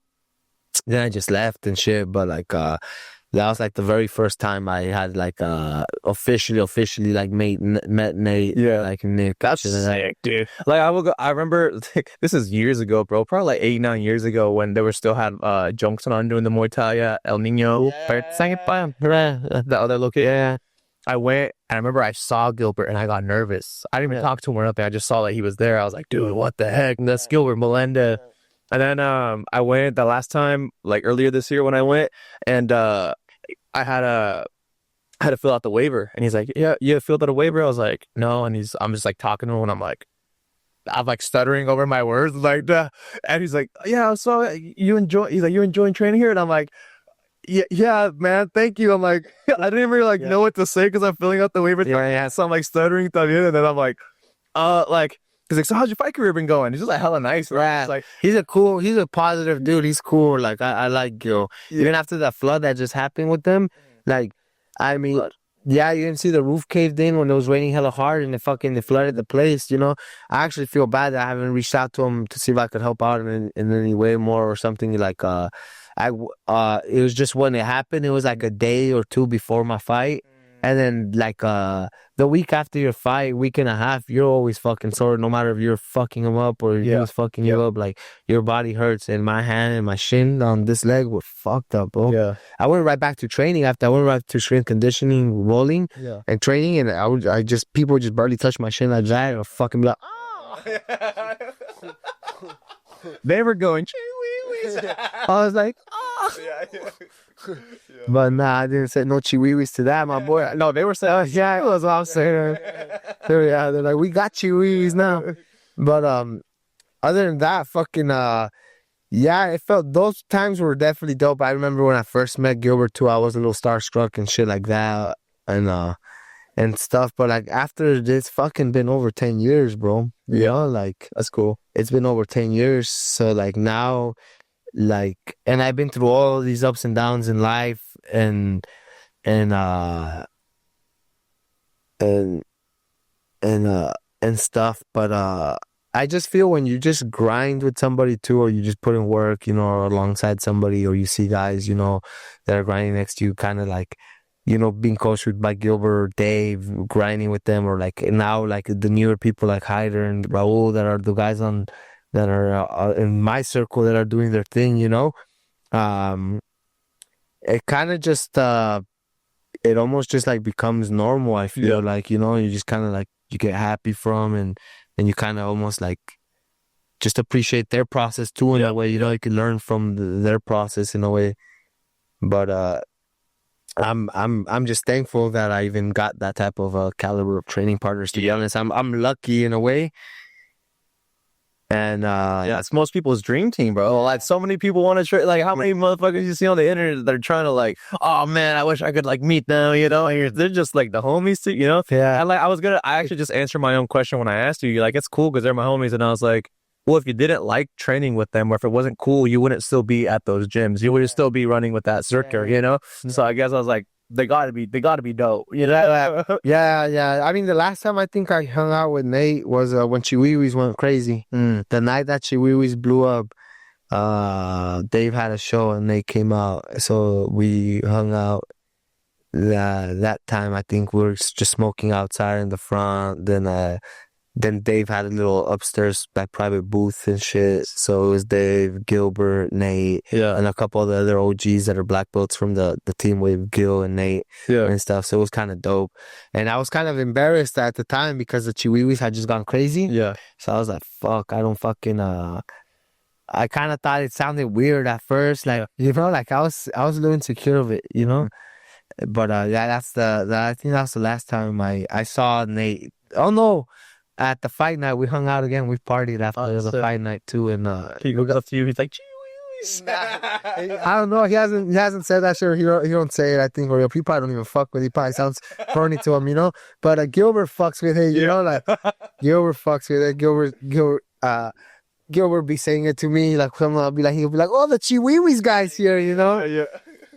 Or when I saw him at the Sphere, he saw me. He was sitting next to Dominic Cruz, and we sat right in front of him. And the Mexican OT was sitting up behind him. I didn't know who the fuck it was, so people were texting me. They're like, "Holy fuck, you're sitting by the Mexican OT?"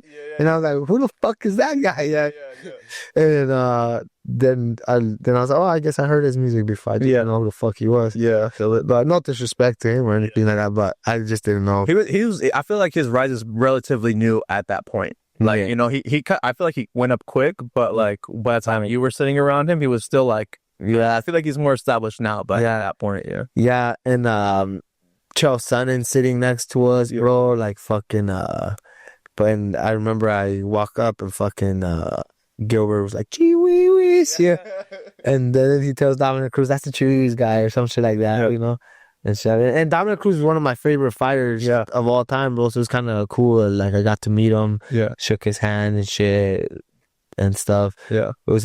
It was pretty cool. He went and left a comment on my picture and shit. Sick. And then and he told me that, oh fuck, he was gonna be in Mexico or some shit. He's like, yeah, but we'll train one day. Sick. Like he's like, we'll get to train, because I told him, like, I was like, bro, I used to try to copy your forward. You notice that I tried to dance on? Yeah, I definitely see it. And actually, so I was like, bro, and he was like, we'll train one day. So we left it at that. Yeah.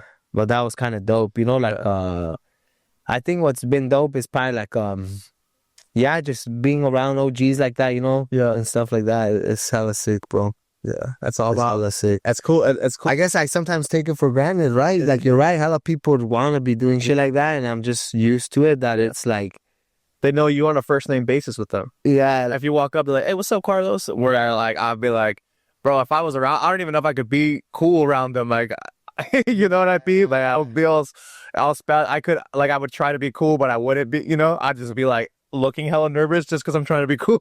yeah, yeah. It's tight. Yeah, nah, yeah, it's cool. Yeah, every time I see anybody, it's always been like love, respect, and shit. You know, like, how are you? What's up? Yeah. And good. You know, or yeah, or we're like somewhere chilling, like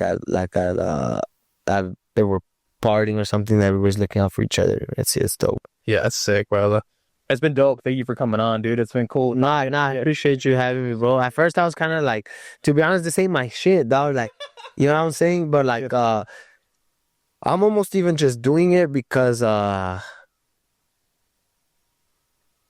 you're my boy and I like you, and you're dope as fuck. You're a cool ass person, bro. And I think we've always had respect for each other since the moment we met. You know, it's always been like real respect. Yeah. You know what I'm saying? Like, Yeah. you just know when something's authentic and when it's not, dog. Yeah. And shit like that.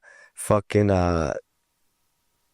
but like, kind of like the person was telling me that fucking that day of my fight, like, they were like, I don't even know how those people even know anything about me, to be honest. It was kind of weird. It kind of threw me off, to be honest, that dude was there and he was kind of like telling me that I don't know, I should have asked him, who did you hear this from, or how do you know me or any of my life story? Because that guy knew some of the shit that I was talking about. That one dude that I told you that was from Sebastopol, that owned the winery and shit, that was there to watch me and shit. I was kind of threw me off. I was like, what the fuck? Yeah. You know? And he was like, and then he was like telling me, he's like, mate, he was like, I was kind of bummed out, and he was like telling me some shit like how I give people hope, but I don't know it. You know? He's like, you don't know like how many people like were here, because I think we're talking about how I was thrown off on how many people were there, because I've never had that amount of people at a fight that were, I mean, I had a good amount of people that I know, and I always have a good amount of people that I know that are at the fights, but I've never had that amount of support from people that I haven't met or that I've just fucking cross paths with once. Like I said, all those fucking workers that were there. That guy, even a guy, like, I was buying a burger, bro, and I left my fucking wallet upstairs. And like, I'm gonna go get my wallet. And he's like, no, I'm gonna buy you a burger. That's tight. I don't know. I don't know who he was. Oh, just a random guy. No, he knew he was there for me, I guess. Yeah. But to you, he's a random guy. Yeah, but I feel like a dirtbag not even remembering. Yeah. But fucking yeah, he was just either, but him and that guy were both talking to me, talking about like a fucking, they were there because of my story, and that people get shit out of it, you know? Yeah, no, for sure. So it threw me off. No, I think that I think a lot of what we're talking about is cool too, because I feel like if you summarize, like if we maybe type this into ChatGPT or something, they'd be like, you know, they were telling me that I had to share this with people. They had to tell me, like, you need to share. Like, there's a lot of people out there that are just holding on to nothing, and you might just help them a little bit. Yeah, no, for sure. And I was like, fuck. Yeah, because like if somebody like me can do it, you know? Yes, like I think that's really important. But like I said, it's like we're talking about like you're being really self-aware about it, where it's like I feel like at the end of the day, we're all just scared little kids at the end, you know? Yeah. Like we're adults, but I still feel like I'm 16, bro. You know what I mean? Like I'm 29 this year. I'm like in a couple weeks, I'm 29, you know? But I still feel like a certain age, you know? And like and the way like I feel like you're like this too. Like you're more like this too lately. But like, you mean you see me fight? I'm like laughing. I'm not trying to hide nothing. If I'm nervous, I'll show you. You know, like I'm not trying to front and like be a tough guy no more. You know. Yeah. So at the end of the day, like we're all insecure. We all got something that we're going through, and like, bro, it's so amazing to see your growth and like your self-awareness and the stories that you come from. You know, and like the things that you've gone through and overcome. You know, it's like it's trials and tribulations, but also a lot of triumph in your life. Yeah. which is awesome to see. Yeah. Yeah,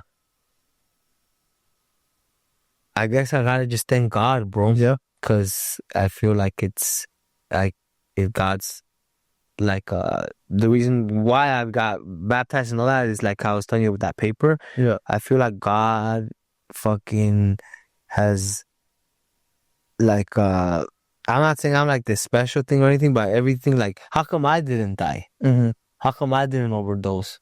How come I didn't do life? You know? Yeah. How come none? How come I've been in the fire so much, and how come I didn't get burned? You Yeah. know, I got burned in other ways, but you know what I'm saying. You Yeah. know, so I kind of always felt like when I told you I opened that paper, and I was like, well, that's God talking to me Yeah. because I had that. It's almost like I feel like I've noticed that I feel like I know this sounds cocky and shit, but I feel like I'm favored by God. Yeah. Like I feel like no matter what happens, like if I just keep my faith and I keep going, like and I don't quit, like fucking, and that's something about me. I never fucking have quit on Yeah. anything really. So even kind of feels weird to think that like I want to stop fighting sometimes Yeah. because it's not convenient for me. You know what I'm saying? Yeah. Yeah. Yeah. Like I'm not saying I'm gonna stop training, but I usually have never quit, bro. Yeah. I feel like if you ask anybody especially after listening to this, they would agree. They would agree that you have God on your side, you know, and you're in his favor, you know. Yeah. But I think it's amazing everything that you're doing, you know, with your brand, things you're doing, breaking the cycle, you know, providing for the family, you know, helping out the homies, and you're honestly like a genuine person. When I feel like when someone wins over your love or wins you over as a person, just as a friend, you put out a lot, you know, and you can feel that. It's very genuine energy. It doesn't feel fake. I don't feel like you're trying to stab me in the back or, you know what I mean? I usually end up getting burnt somehow, bro. Yeah. Like, not always, not always because, or something, but yeah, like, I feel like I got that from my mom. Yeah. That's Yeah, nice, man. that's from my mom. My mom people would always do her dirty or something like that, or they'll fucking rob us or some shit, or we'll be going through shit. Yeah. And she'll be like, pray to God, pray to God. Yep. And I'll be like, why the fuck are we homeless? Pray to God. And I'm like, fuck that, you don't care about us. Yeah. And like, or like somebody fucking, a family member stole something from us, and it's like, there goes my mom, like making them food or do something. I'm like, Mom, they just did this to you. Yeah. But God's watching, hijo, you know, like he's gonna look out for me. Like, Yeah. it's like he hasn't been, Mom. Fuck. Yeah. No, I get it, brother. And it's like it's cool to see your growth. Like I've been like I feel very fortunate to have been able to meet you during COVID, you know, and see your growth this far, you know. And again, thank you so much for coming on, bro, and sharing some of your story with me and sharing it with the public here. Man, is there any last words that you wanted to say or like No, I just want to say thank you for having me, bro. And if you're ever going through something, I guess, or you feel like you can't, or life's hard or some shit like that, man, like you're not the only one. There's a lot of people that go through ups and downs. Everybody wants to quit at one point. Yeah. You know what I'm saying? But life's a roller coaster, so no matter like how high you get up one day, you know what I'm saying? Don't get too comfortable there because life's gonna bring you back down, bring you back up, and you just gotta kind of ride out the waves. You know what I'm saying? And not give up, and that's it. Yeah, I guess, you know, don't quit on yourself. Love yourself more than anything because that's the biggest thing for me. Like I didn't love myself. Yeah. You know, and now I worry about me more than anybody else. Yeah. Like I'm not gonna let. Yeah, you know, like, so love yourself and don't worry about what nobody else thinks about you because nobody fucking feeds you. Nobody takes care of you. Nobody's doing anything for you. Just worry about you, the ones you love, and just try to get ahead and be better than the person you were yesterday. Don't compete with nobody and shit like that. And that's how I've gotten farther in life. I keep competing with the old Carlos, you know? Yeah. Like, I try to be better. Like, this fool used to be mean and freak out on motherfuckers just for looking at him the wrong way. Yeah. I just try to be everything, just try to better myself all the time, you know? Yeah. And some shit. But that's a good nugget to leave the people with, man. Thank you so much. This has been another episode of the Who's Who podcast with our guest, Carlos Figueroa. You can follow him at... That's actually a good way, Anna. Wasn't it? Oh, yeah, brother. Appreciate you.